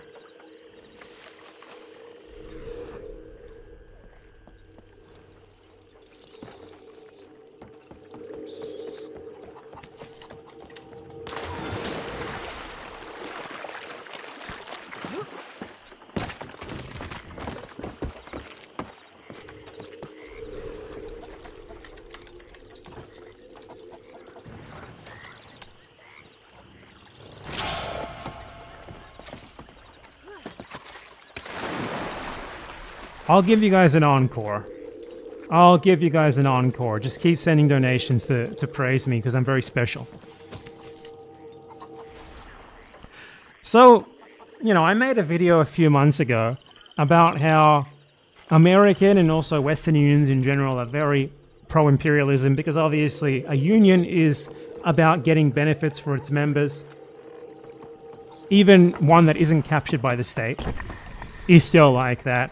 And they're gonna be pro-imperialism because why wouldn't they? Because being on board with imperialism, trying to get a better share for their members from imperialism, it's what they're for. The whole point of them is to give their members more shit. At least, like, on the surface. Obviously, they're also there to, like, placate people into not taking more radical action, which they also do very well at. And a part of that is giving them those extra benefits. But as a result of the American massacre of 100 people in Venezuela and the kidnapping of its president, this disgusting invasion, the reaction of some of the most significant American unions was immediately, we want our share. We want our share, Mr. Trump. And they released a statement, like a joint statement between a bunch of different maritime unions came out, in which they proved my thesis as well as you could ever imagine. Maritime labor unions call for US flag shipping requirement on Venezuelan oil imports. That's 4 of the most significant American maritime workers' unions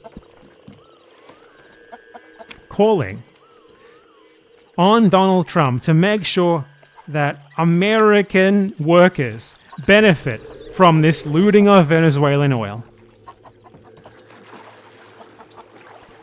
America's leading maritime labor unions are calling on the Trump admin and Congress to require that any crude oil from Venezuela be transported exclusively on US flag vessels crewed by American mariners, arguing that such policy is essential to US economic and national security interests.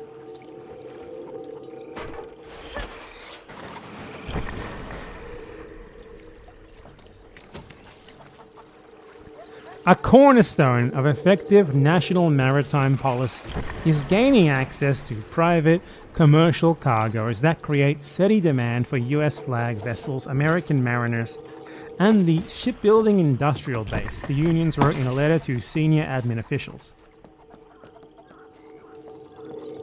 These 4 unions, which represent the majority of US merchant mariners sailing in the US flag fleet, argued that aligning American foreign policy and energy needs with ship American principles would strengthen the US maritime workforce, reduce reliance on foreign-controlled shipping, and counter the growth of opaque shadow fleet tanker operations used to move sanctioned oil outside US oversight.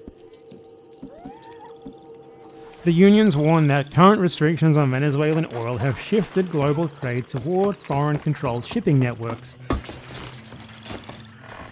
As a result, US maritime workers and carriers are excluded from energy cargoes that would otherwise support American shipping capacity and enforcement objectives. So they're not just like, we need you to steal Venezuelan oil on our ships just because it would benefit us. They're also like, we are at your disposition. We are here. We can be useful to your imperialist project. Include us in it.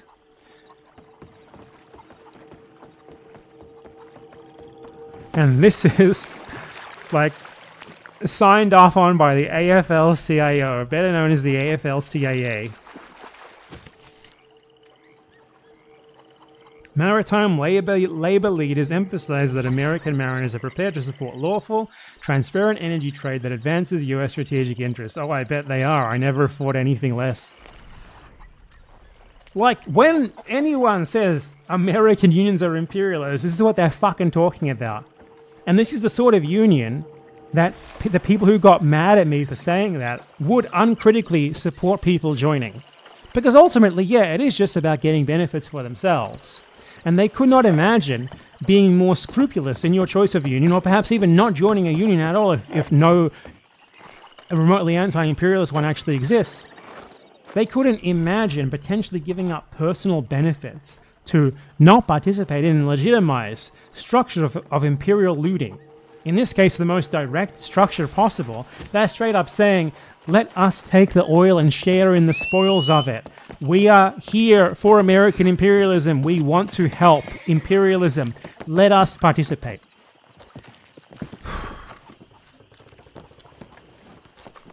American unions are imperialist? Well, they just fucking are. And there's endless evidence of this fact. Like, if not this, what about, the other example that I used in my longer video on how unions are imperialists? This one right here, don't join a union, how your union is probably imperialist. Check it out for like the longer version of the argument, but I also use an example in there of how the American dock workers unions have a specific exemption when they're on strike for arms for the American military and its allied militaries, including Israeli bombs going to Gaza. So they won't load anything except weapons to massacre people for imperialism. Welcome to the exact sort of thing that I was talking about, proven right over and over again. Which liberals will post thumbnails of and get angry at, but never even remotely try to directly engage with what I'm actually saying, in spite of all the clear evidence for it, as shown in this ridiculous statement from these four unions. You know, mammal comes from breast, the giving power of the mother, which amounts to little more than we want a part of these spoils from the imperial looting of Venezuela. Give it to us and we'll do whatever the fuck you want. Poor thing. Hope it doesn't miss this. Impressive. These can be hard to catch. There is literally zero correlation. There's no innate correlation between being in a union and being a leftist, okay? These things, and especially not anti-imperialist, these things are totally unrelated. Narrow advocacy for the rights of workers, for better conditions for workers in a specific field, or even sometimes like a specific workplace or a specific company, does not at all translate into more solidarity, especially not solidarity with people in other countries. If anything, it pits you against people in other fields. It pits you against people in other workplaces. It pits you against people in other countries especially. That's why the union movement in first world countries, in settler colonies especially, has historically been like anti-migrant. That's where a lot of the racism came from. Like, the Chinese Exclusion Act in the US was supported by unions. The White Australia policy in Australia was supported by unions because they're out there for themselves, right? There's nothing about that inherently lends itself to anti-imperialism, to solidarity with your fellow man, and like the unionist dogma, the syndicalist dogma even, you could call it, needs to be thrown to the curb because it's simply materially not true. The opposite is true.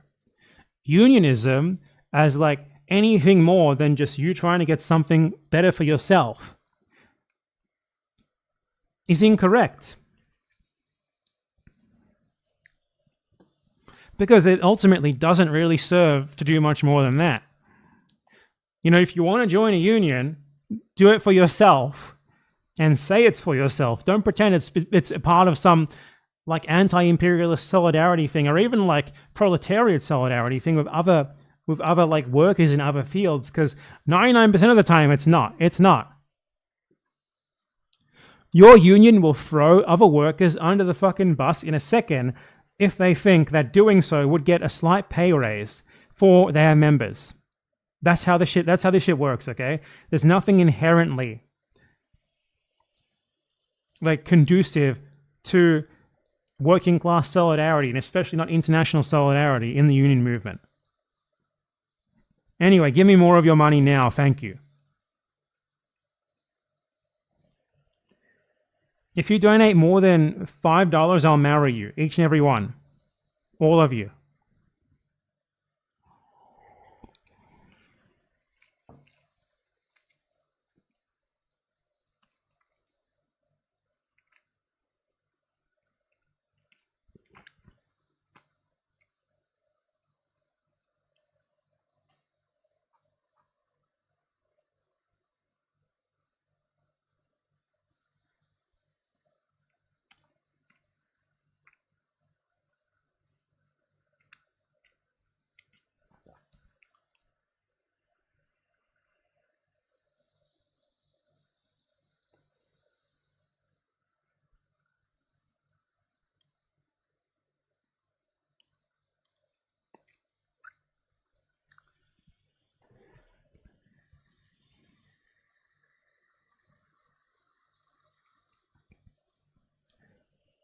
I'm not marrying anyone. No donations, no marriage. It really is that simple.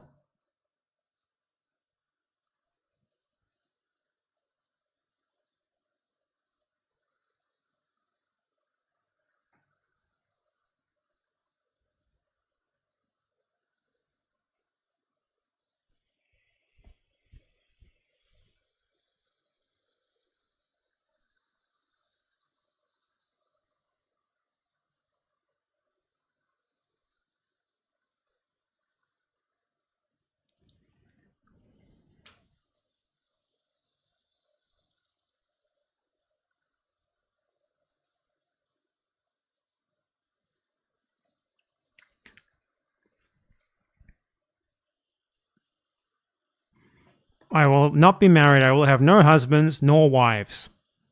And it's all because you didn't donate. Now I bid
So now I just want to show you guys the most pathetic thing that I've ever seen. Whatever you've seen before that you thought was the most pathetic, I'm going to show you something worse. I'm going to show you something so pathetic that I think it legitimately will never be topped. So, you know, 2 fucking weeks ago now, it's insane that this happened so soon in the past and we already seem to have just forgotten about it.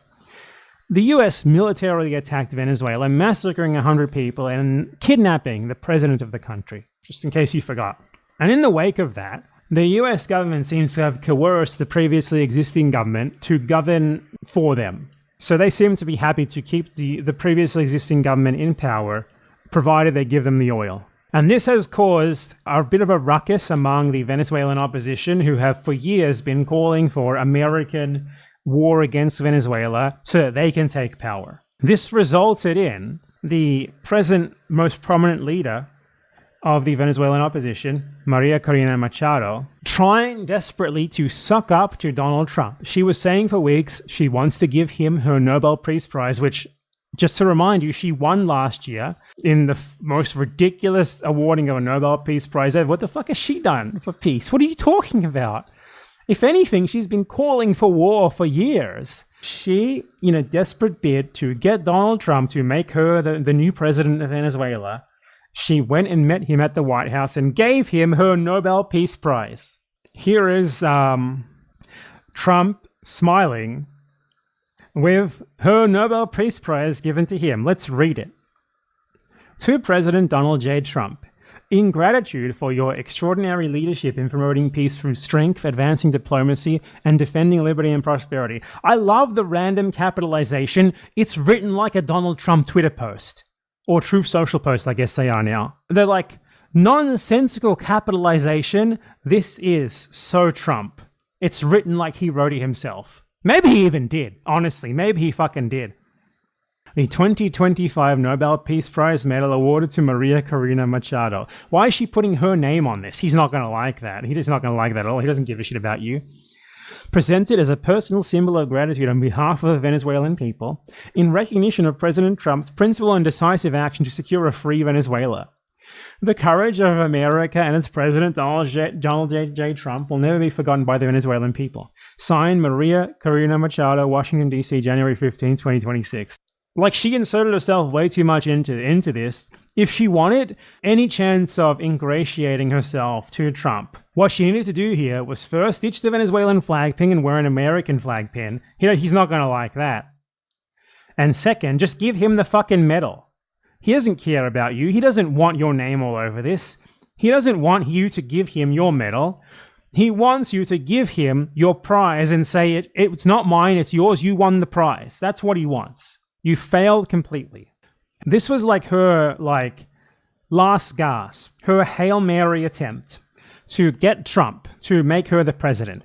Maybe if I lick his toes enough, he will stop sidelining me. Now, obviously, the Nobel Peace Prize cannot be transferred. Not that it matters. It's obviously a joke of a prize if she won it in the first place.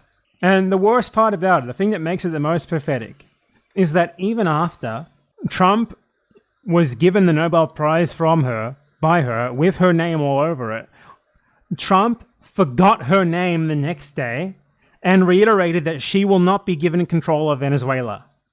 Okay, first you said the meeting went well. Why align with Delcy Rodriguez and the remnants of the Maduro regime and not with Machado, who has the support of the Venezuelan people? Well, if you ever remember a place called Iraq where everybody was fired, every single person, the police, the generals, everybody was fired, and they ended up being ISIS.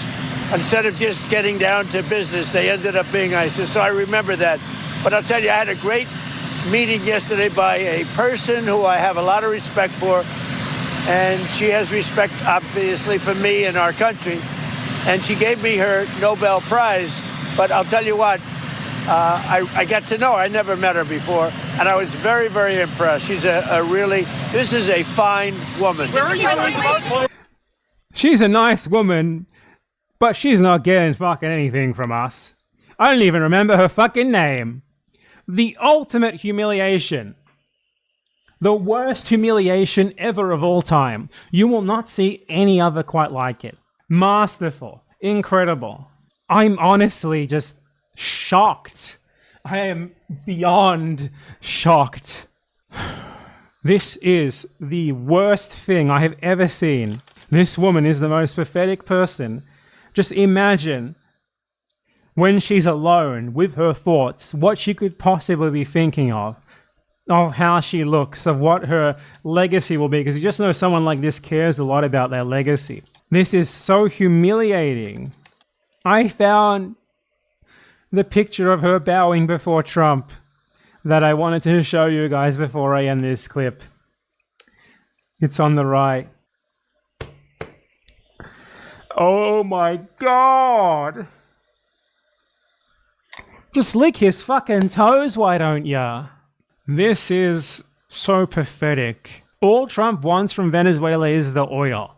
Trump represents like this raw, like honest imperialism that in a way is refreshing to see because he removes all of the plausible deniability. It's just the same aims as always, he's just saying them out loud. If anything, Trump represents like a worrying realization for American imperialists that perhaps they don't need to pretend to care about freedom and democracy. Perhaps they can just go in and say we want the oil and they'll just be allowed to take it and no one will stop them. Maybe the whole charade wasn't needed at all because Americans won't do anything about it and no one else has the power to do anything about it or the will to do anything about it, and that's all. So he has no interest in someone like her. All that he wants is people who will keep the country going and stable so he can loot all the fucking oil. There's no need for the chaos of that they're used to doing. And I think the Democrats, when they get back into power, might learn from this and dump the whole act as well. And I don't even know if that's better or worse. I think, in a way, it's better because it makes it easier to fight against because it removes all the plausible deniability of imperialism. But in another way, it's worse because who's going to fight against it? They're doing. And I think the Democrats, when they get back into power, might learn from this and dump the whole act as well. And I don't even know if that's better or worse. I think, in a way, it's better because it makes it easier to fight against because it removes all the plausible deniability of imperialism. But in another way, it's worse because who's going to fight against it? Who's going to bother? Who's going to even care? Because he's saying everything out loud right now, and Trump supposedly like, this fascist dictator, and supposedly like the American libs are all like, and the Democrats are all like super against him and mobilized against him, but they're not doing anything about it, are they? They're doing fucking nothing. There was like rather small protests and nothing else.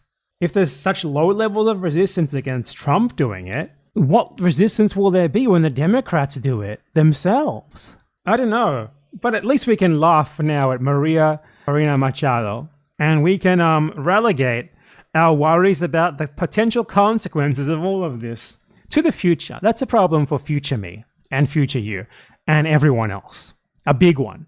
Let's just ignore it like we did climate change. That'll work. For now, let's laugh at this pathetic, groveling woman who has given up all of her dignity in exchange for absolutely fucking nothing. Masterful.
具現化せよ。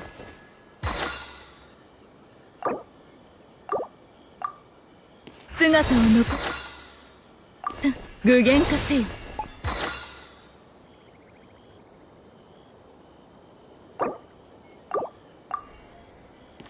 姿を残す。具現化せよ。姿を残す。具現化せよ。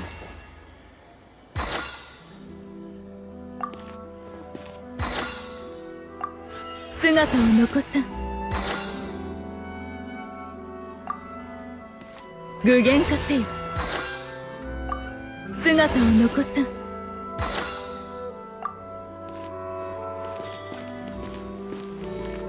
具現化せよ。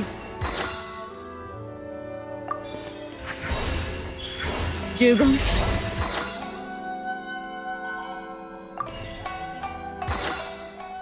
姿を残す。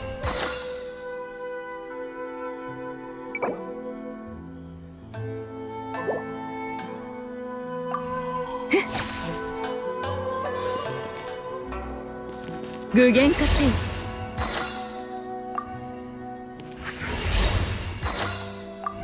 姿を残す。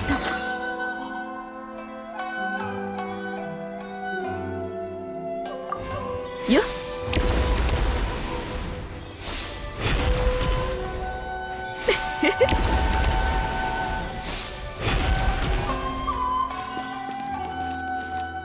よっ。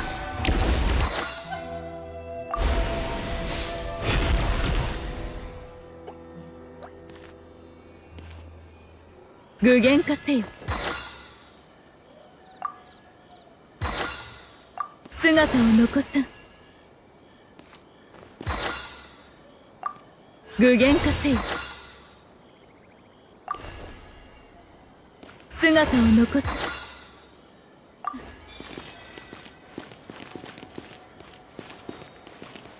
具現化せよ。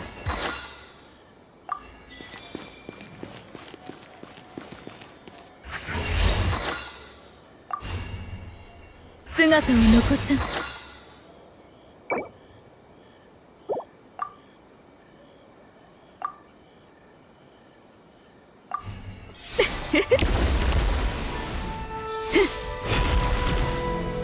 よっ。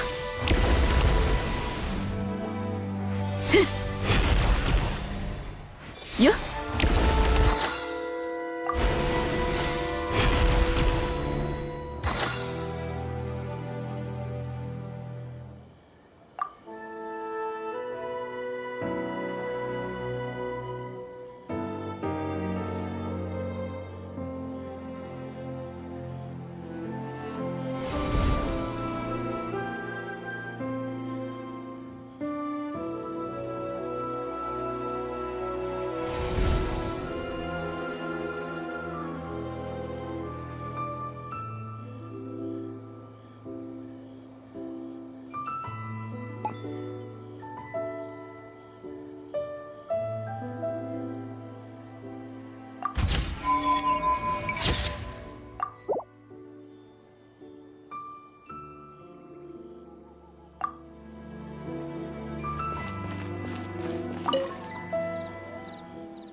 よ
っ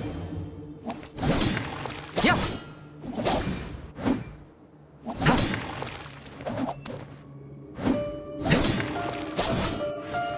降伏しろ。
はびこりなさい。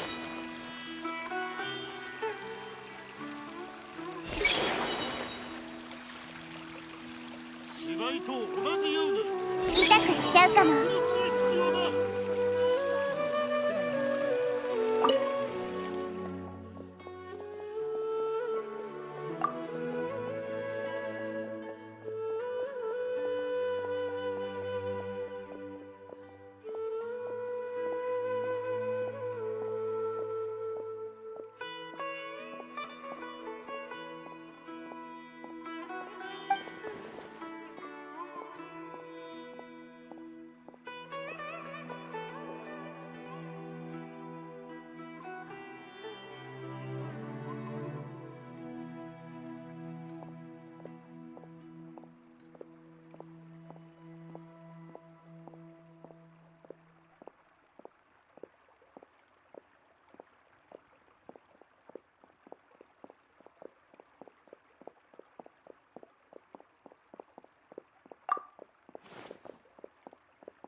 頑張るよ。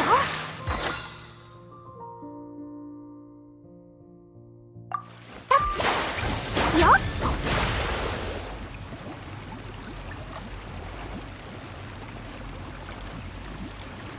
いくよ。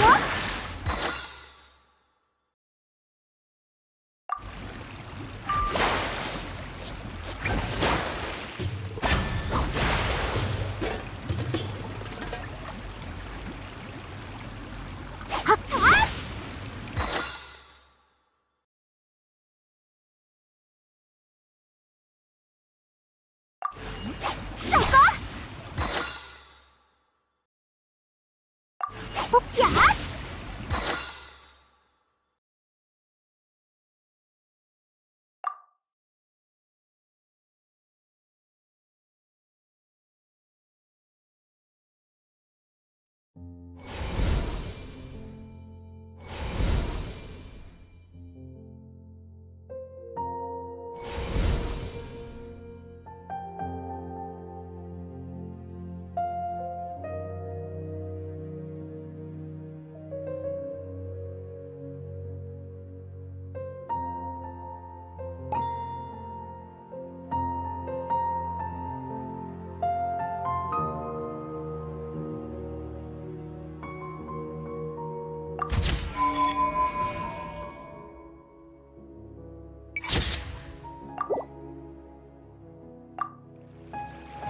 覚えたわよ。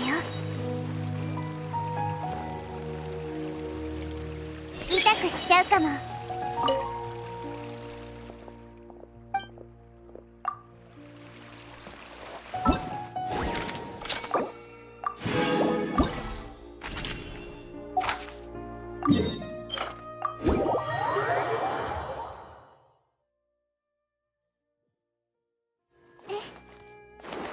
はびこりなさい。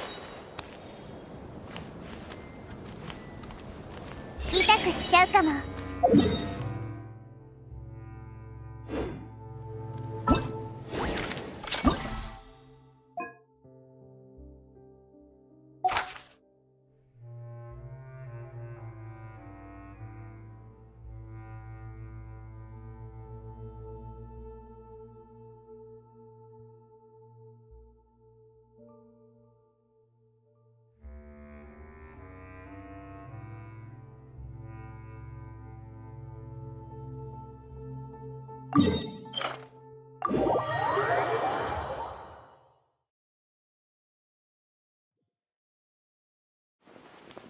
はびこりなさい。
サプライズな味わいよ。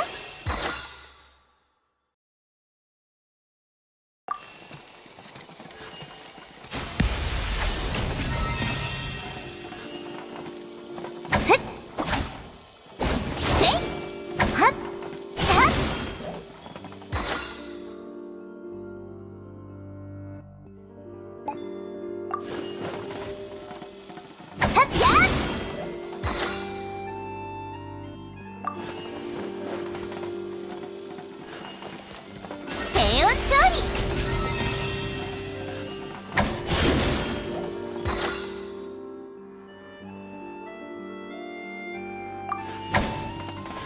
理よっふっはっはっさほっせいはっそれ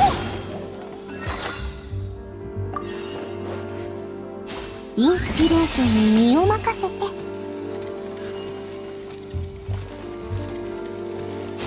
サプライズな味わいよ。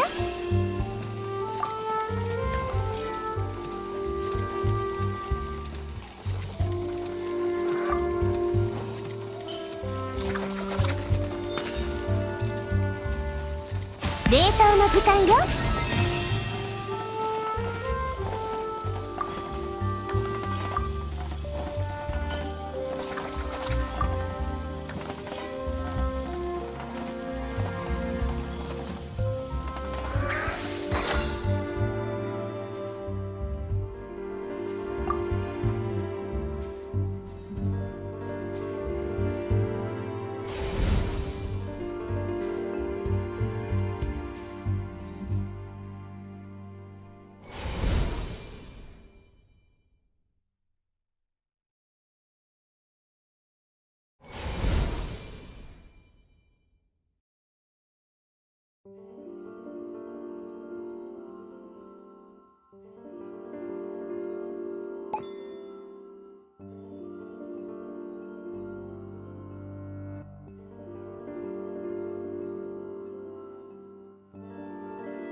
See.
凍ってしまうよ。本当だ。高い。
Pa dolazi Evropa, sad će da nas bi.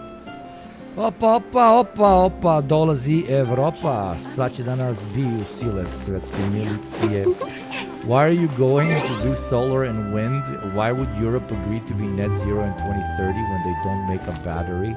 They don't make a battery, so if they go 2030, they are deciding to be subservient to China. China is so winning. Oh my God, teach your children Mandarin right now.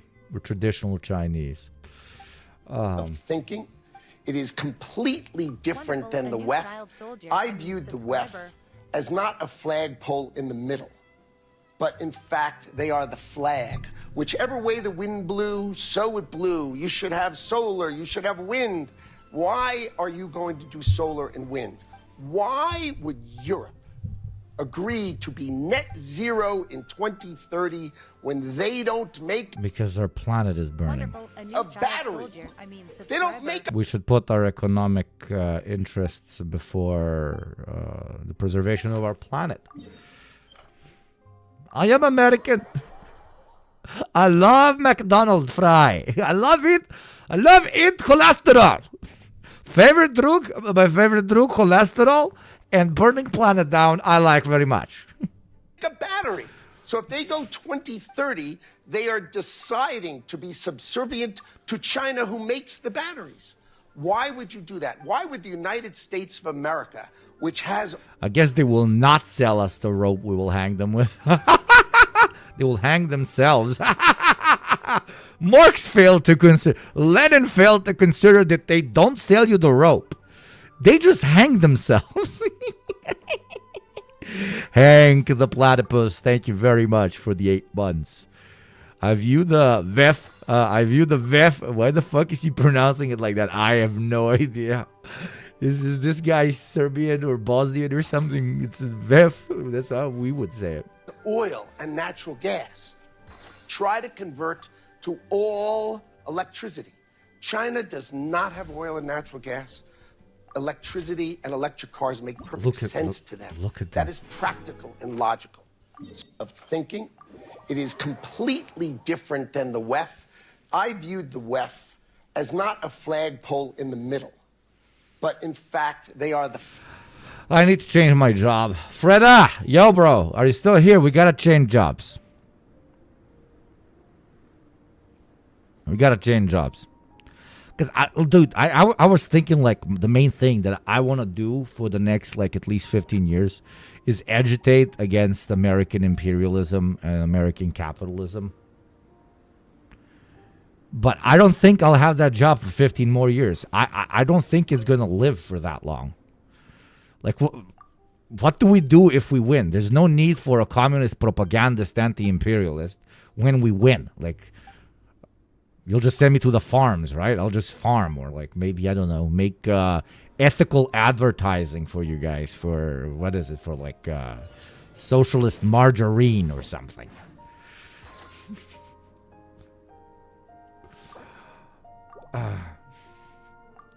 If we win, we will need even more propaganda. Oh, now you're just making me blush. Oh. You'll just do agitprop for the state. Oh, you would have me? Oh.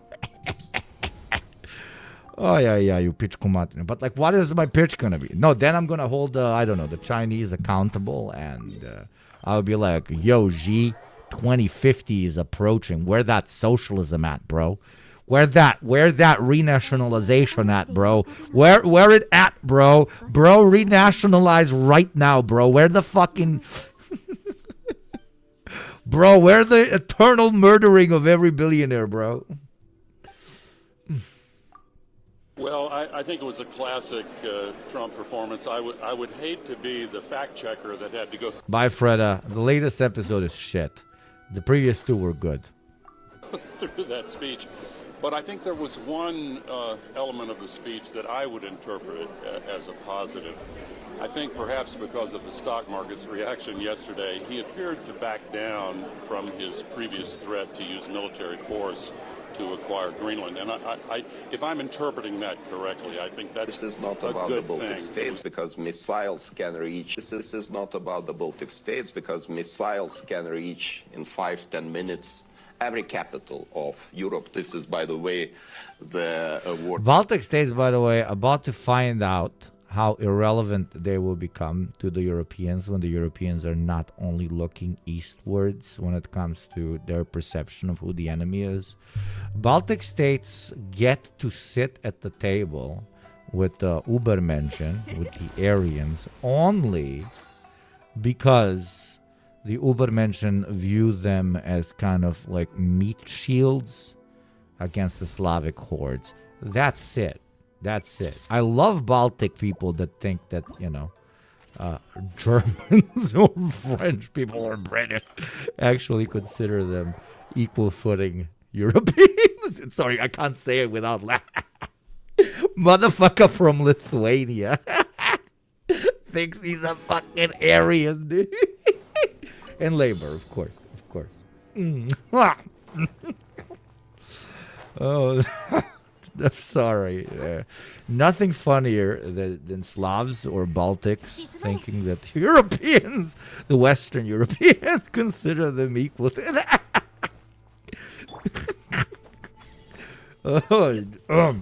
Oh yes, fellow Europeans. I'm gonna fucking die. Hugo, stop making yourself laugh that much. Oh yes, our Slavic brothers. Oh yes, Lithuanians. Oh, I fucking love my Nordic, you fucking Lithuanians. My blood brothers. Oh, sorry, please. Apologies. A little banter there. Think of Mark Rutte too. So we are all affected because this time Putin wants to challenge the democracy, our rule of law, and all these good things you mentioned. And I think we have to be aware. And why I am talking that after the peace deal, Russia will stay aggressive. You can imagine they produce enormous amounts of guns, ammunition, equipment. And do you think they will leave those goods idle when the peace deal is over? I don't think so, because we know the origin of Russia, we know their ideas, messianism idea, first of all, and I think this is a matter of concern, big concern, and we are able to deal with that matter only together. So this is, for me, the heartbreaking to see the conflict between the United States and Europe, because I'm a strong believer in transatlantic bond. Yeah. My country is too. Yeah, heartbreaking indeed, and also dangerous. And Mr. De Wever, I wanted to ask you about that because the Prime Minister Plenković said, look, in the end, we all know America's an ally, and this is still our view. But listening to you earlier, you said, talked about the prospect of us becoming unhappy slaves. Do you still, do you share that view that we can take it for granted that the US is an ally of Europe? This Belgium guy is really direct. I've seen some interviews, very direct. Very interesting. Unfortunately not. I would like to confirm that they are an ally, but then they have to behave like an ally.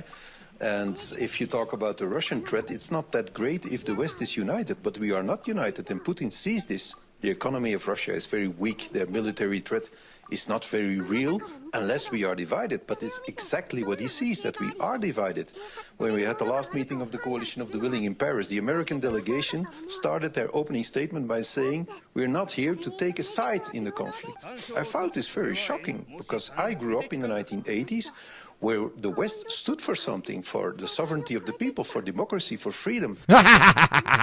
The idea that in a conflict between a tyrant and a democracy, the United States will say, well, we're not going to take sides.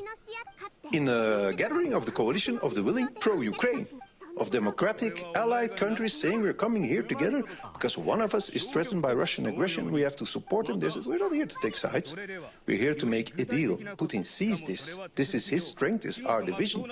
And of course, if he follows the news and says now, and NATO... How about you apply the same logic that you applied to Putin to Donald Trump? How about you just do that for 2 seconds? How about when Donald Trump comes and drops insane tariffs on you and you say, yes, daddy? How about you understand that he's going to come back with more? How about when he comes and says 5% more from your GDP for NATO and you say yes, that he's going to come for more? How about when he comes and says, I want Greenland right now, motherfucker?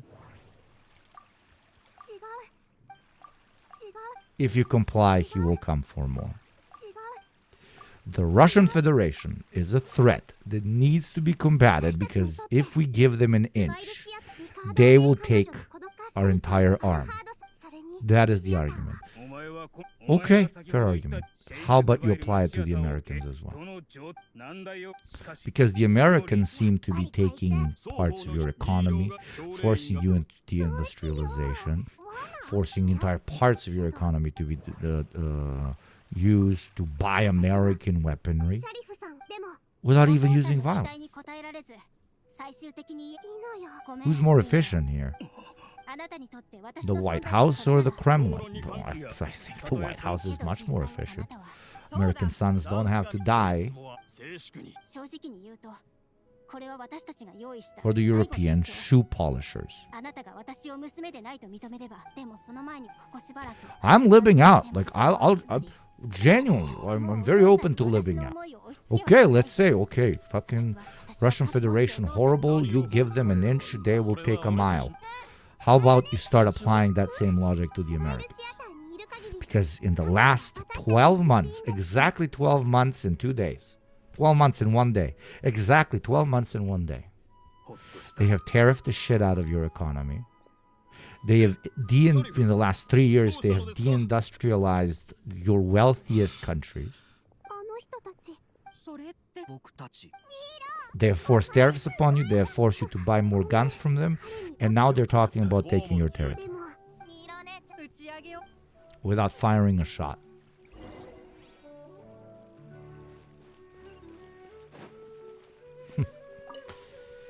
European patriots.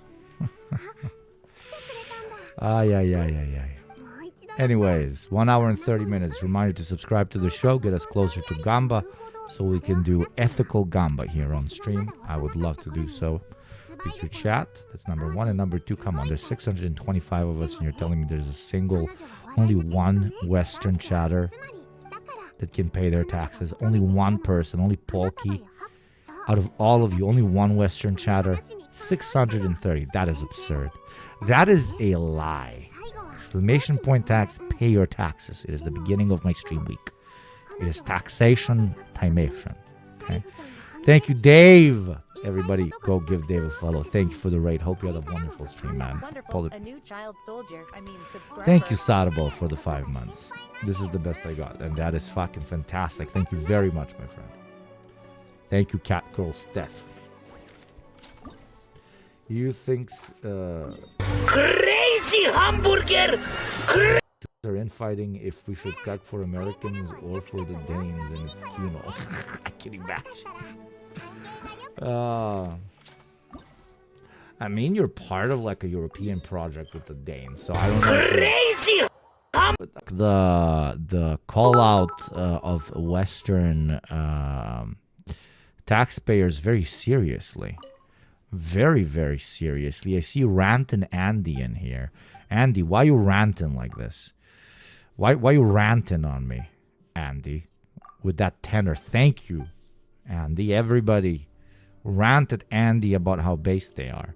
And then, of course, we have the OG of the OG fucking psychopaths in chat. Absolute fucking psychopaths. Mobius, you fucking maniac. He would like, I'm going to put 5 on top Okay, I'm gonna put 5 on top of the taxes. Subscriber. Thank you very much for the 25. Everybody say thank you to Mobius, one of the greatest names in chat. Thank you very much. And then Rant and Andy subscribe for themselves. And then Astro J is like, no, we're going hardcore today with that fucking tenor. Thank you, Astro J. Astro J pays their taxes every single motherfucking week. Very impressive. Thank you very much. Wonderful, a new child soldier. You see, I want hashtag Western taxpayers' lives matter. This is a Danish right-wing nationalist. Translate the site. How do I translate the website? Let me see. Danish, English, accept all. English. Merschmidt visited Trump's power center but failed to meet him. This is apparently a Danish right-winger, a big patriot. Danish People's Party chairman failed to arrange a meeting with Donald Trump during his visit to Mar-a-Lago, where he was supposed to speak.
Speak at a conservative conference.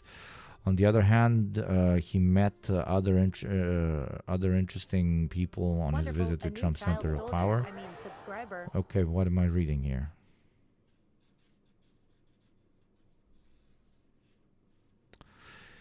Danish People's Party guy was the first speaker at the Jerusalem Prayer Breakfast conference in Mar-a-Lago on Tuesday, and the message was that it's not just the U.S. that needs to be great again.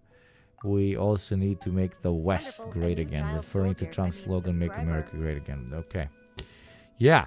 Motherfucker went to the States to say, "Sir, if you elect me into government, I will deliver Greenland to you."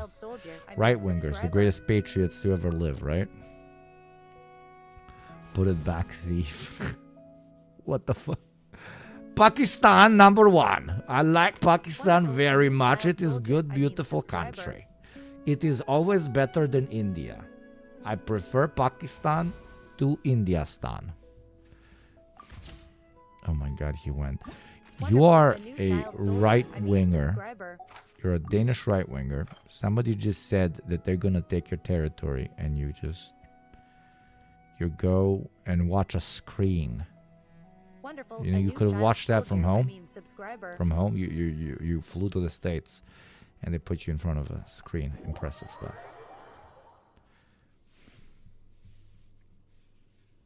Wonderful. A new child soldier. Subscriber. He said woke is over. So is Denmark, bro. Country is threatening another NATO country with military. Again, Astro J, thank you very much. Thank you, Mobius, and thank you, Ranton, Andy, and McGinn. Oh, did I miss saying thank you to McGinn? What the fuck? I'm so sorry, McGinn. What the hell is wrong with me? I am so sorry, McGinn. I'm so sorry. McGinn was the first one to start the whole thing. Literally started the whole thing. And I just ignored McGinn. McGinn, I'm so sorry, dude. Wonderful. A new child soldier. Subscriber. He said specifically Danes will enjoy Trump's foreign policy. Incredible things are happening. Wonderful. A new child soldier. Subscriber. But this is genuinely showing just how bare bones the European far right is. These are a bunch of guys, 95% of them that are bought by the Americans, and 5% of them that are bought by the Russians. The Chinese don't care. They literally don't. I unironically complained that the Chinese need to do a bit more lobbying in Europe, but apparently they could not give less of a shit about Europe.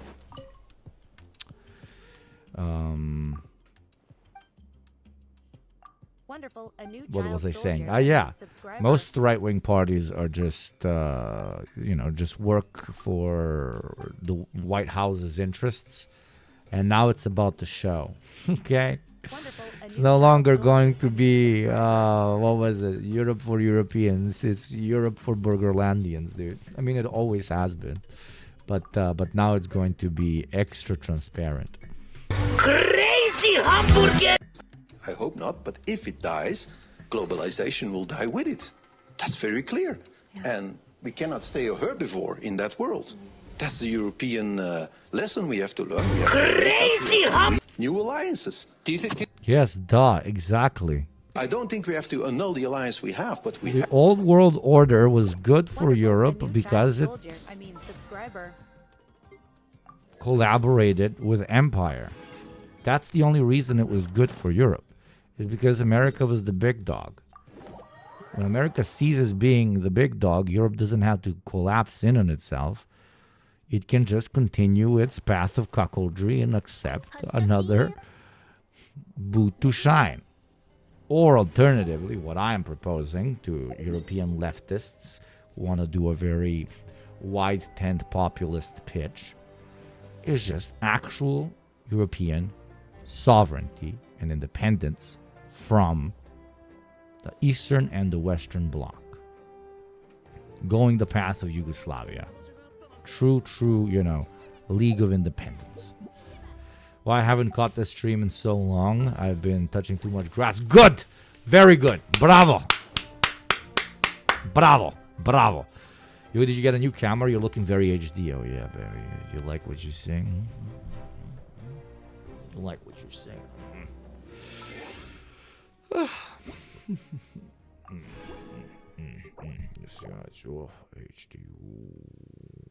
Sorry, I just can't get over it. It's so good.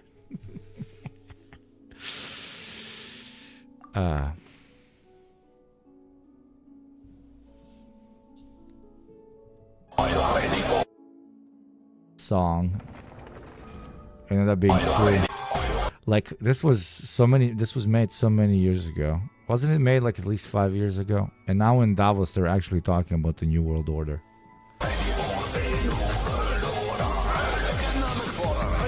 Thank you, Hellbell. Halfway of my Western tax. Thank you. Thank you very much. 2020. Yeah, it was 2020. God, man, I'm bad with my lore, dude. I'm bad with my lore.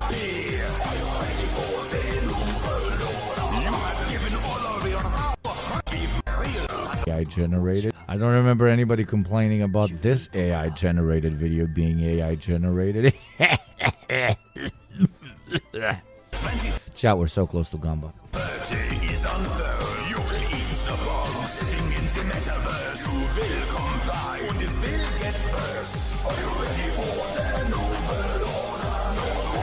You will take fucking Zens. You will take fucking Zens.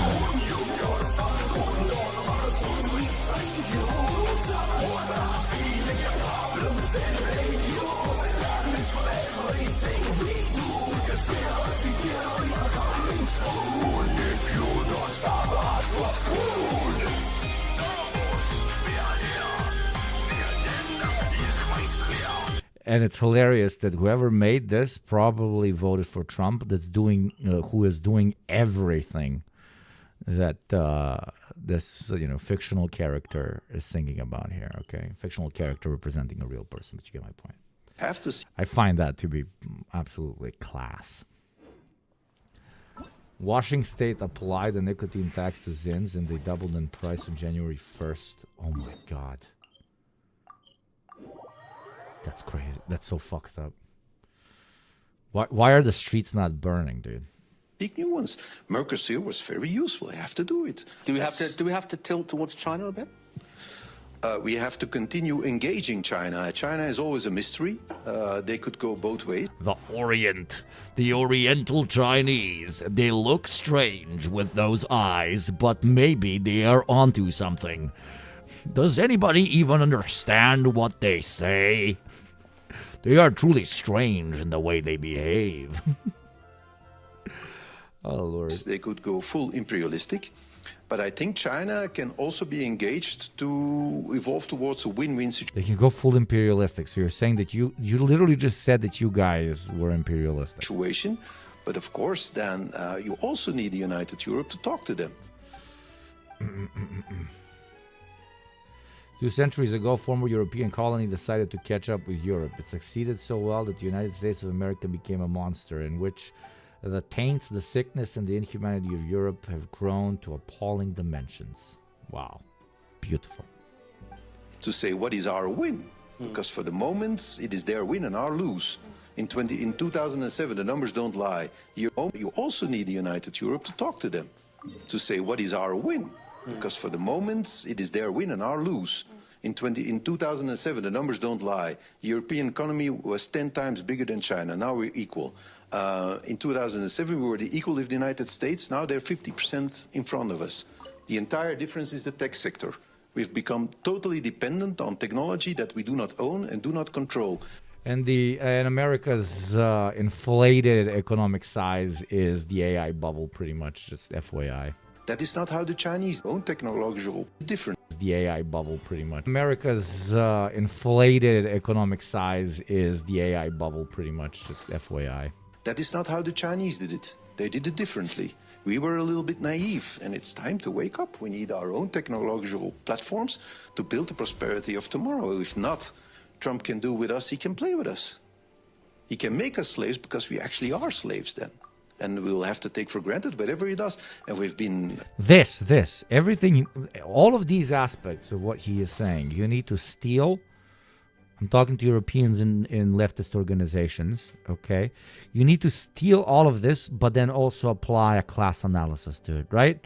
Like you want to take, like your main foreign policy pitch as a party, as a movement, as an organization in the European Union should be neither East nor West, but not isolationism. We will trade with everyone, but we want to control our own destiny. We want to decide what we want to do.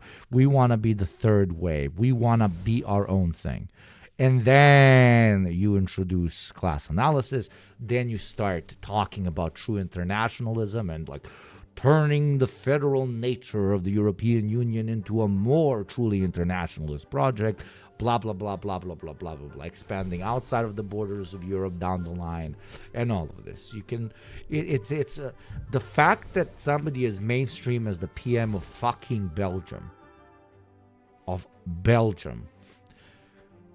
is already pivoting to this particular perspective.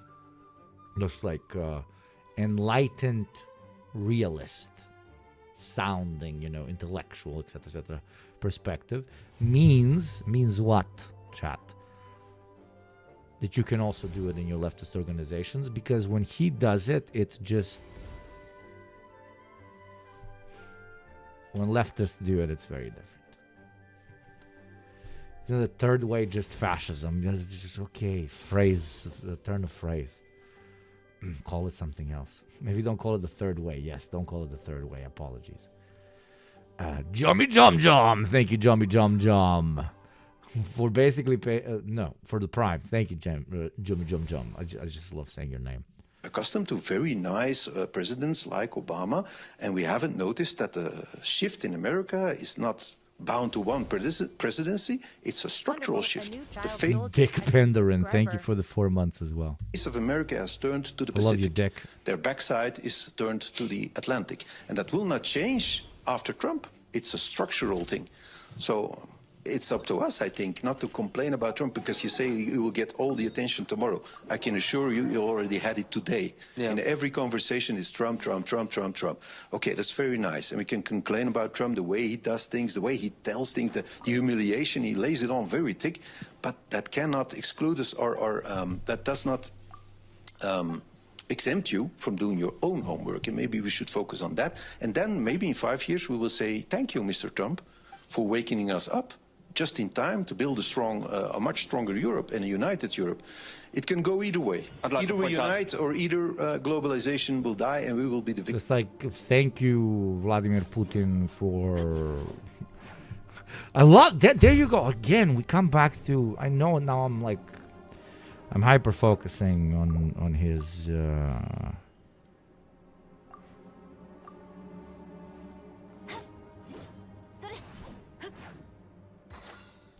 Sorry, I'm just hyper-focusing on his phrasing, but phrasing says, the phrasing that you use tells half the story most of the time.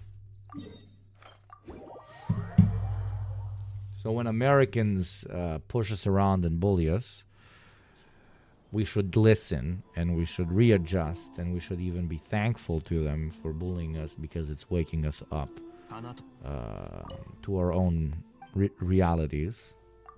But when it comes to, the Russians doing the same, then it is evil imperialism. Yeah. You wanted to say, I want to come to Prime Minister Plenković in a second, but quick one. Maybe two remarks on my side. I fully agree with the Prime Minister. One of the striking fact for me, and I went to university in the US. This is one of the striking fact for me, and I went to university in the US. This is a country I deeply feel for. I'm struck by the weakness of U.S. institutions at the moment. Mm-hmm. It is striking. Huh? We thought that this was, the strongest democracy with strong checks and balances. Right now when I'm talking to... Do you think she actually believes what she's saying?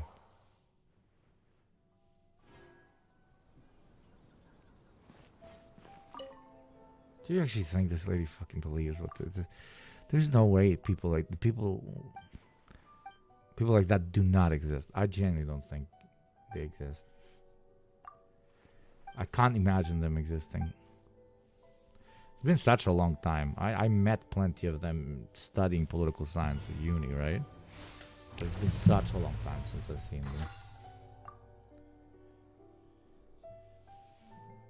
them. Anyways, speaking of surreal things, you know what would be surreal? I'm gonna lower the number because we're dropping like crazy. You know what would be surreal? Us gambling right now instead of talking about European politics. That would be surreal. You can do that by subscribing, paying your taxes, making the number go up. Stop us from going free. And this with the subscriptions, and fight it by paying your taxes or by oiling your boy up, you know. American CEOs, many of them accept to say things in private that they don't dare saying in public because they are concerned about potential retortions on their companies. And I'm like, oh my God, is this things in private that they talk with strong checks and balances? Things in private that they talk with strong checks and balances. Right now when I'm talking to American CEOs, many of them accept to say things in private that they don't dare saying in public because they are concerned about potential retortions on their companies. And I'm like, really? Wow. CEOs of corporations collaborating with whomever they want to collaborate with as a way to ensure their own interests and the interests of their corporate property, and through it, all the investors and private owners of said company, through it, all the investors and private owners of said company. Why do I not get like a private jet to Davos where I can talk about shit like this? Who the fuck invited this lady, bro? She's like, guys, like I gotta tell you, it's really concerning. It's really concerning. Like American CEOs aren't speaking truth to power anymore. Why are American CEOs not speaking truth to power anymore, Chad? Why are... I remember back in my day, CEOs would speak truth to power. Thank you very much, Left on Main, as always, for paying your taxes. And thank you, Galen, and you beautiful motherfucker. Thank you both for your developing world taxes, reminding all the first world chatters that it is developing world chatters that actually matter when it comes to dinero on the table. Central Committee is watching one of your videos on his stream. I fucking love Central Committee. You have no idea what's coming with Central Committee. You have no idea what is coming. But what video is the motherfucker watching? The one where we listen to Diego. That's lovely. That's very nice. I love Diego. Look at how stupid my fucking setup is here. What the fuck is this mask? Look how bad this mask looks like. I feel so embarrassed. Even though I handle these highlights. I mean, by handle them, I mean I manage them. I don't actually edit them. I spend money from subscriptions on it. oh my God, is this the US we're talking about? So that's one sort of fact that we have to digest as well in the way we perceive the US. May or not be watching both at the same time. No, that is praxis. That is praxis. The only way you could do more praxis is by subscribing to both of the channels. Right now. And the other one is, and that may seem as a long time ago, but... I start mirroring the video like that, please don't. It looks like absolute dog shit. And you're 100% incorrect if you think that that looks better. How the fuck do you think that that looks better? I think we all Did you see the previous frame? read. So that's one sort of fact that we have to digest as well in the way we perceive the US right now. And the other one is, and that may seem as a long time ago, but... Ovoga Plenković, brate, jebote Plenković, ovo što nisam video. Lik je skroz smoren ovdje iza. Lik je u fazonu, jebote, ja pamtim Jugoslaviju kad su nam oni obećavali da će da teče zlato sa patriotskih hrvatskih drva ili imaćemo Jadran će postati zelen i sve će to biti dolari, kontaš. Samo vi ostanite s nama. Isang gleda ove. They're experiencing what he experienced such a long time ago. I think we all read, the paper, the U.S., the nationals. What happened to the First Thought YouTube channel? Might be way late on this, but I can't find it. We're potentially restructuring it. It was a insane money hole, the way it was run before. And when a project is not financially feasible, it dies. Welcome to capitalism. We try to fund it through YouTube ads. We try to fund it through sponsorships. We try to fund it through ways that this beautiful Twitch channel is funded by, the subscribers. It didn't work. And now we'll probably reformat it into something, a completely different type of channel. Utilize the 130 or something thousand subs. And take it from there. I don't know if it will work or if it will not work. But yeah, that model proved to be very inefficient. Anbut, thank you for the subi. Welcome to the community, my friend. Strategy that was shared. And the terms in... That's the problem with leftist media in general, especially when you're trying to build something bigger, which me and the boys and also me independently am constantly trying to do. I can't just find an investor the way right-wing media can. Like, I could if I was doing the same thing but right-wing, and I tell somebody I can make you a 500,000 subscriber channel covering the news, just give me 3 years and give me, I don't know, $800,000, I could do it in a year. I do it in, I could make you give me $1 million, I will make you a 500,000 subscriber channel in 8 months. I'll hire a whole team. That shit will start race riots every Tuesday and Wednesday. But when you're actually doing principled politics, leftist politics, you got to do shill sections every 2 fucking hours and beg your audience to give you money, making you look like a fucking internet homeless person. But it is what it is. I will very gladly swallow my pride in order to be able to afford to do what I do. And also live a very comfortable life doing it. Don't get me fucking wrong. I'm living a very fucking comfortable life. Look at this fucking vest. Look at this shirt. Look at the room behind me. I'm living a very comfortable life. Don't get me wrong. But I'm also not a fucking schmuck that will, just completely annihilate his own personal economic stability and that of his family in order to launch 12 channels. No, I will launch another channel and another channel and another project and another project when it is financially sustainable for me to also, in parallel, live a pretty decent life. I don't think there's anything hypocritical about that. I don't think there's anything like whatever. I'm trying to be as transparent as possible.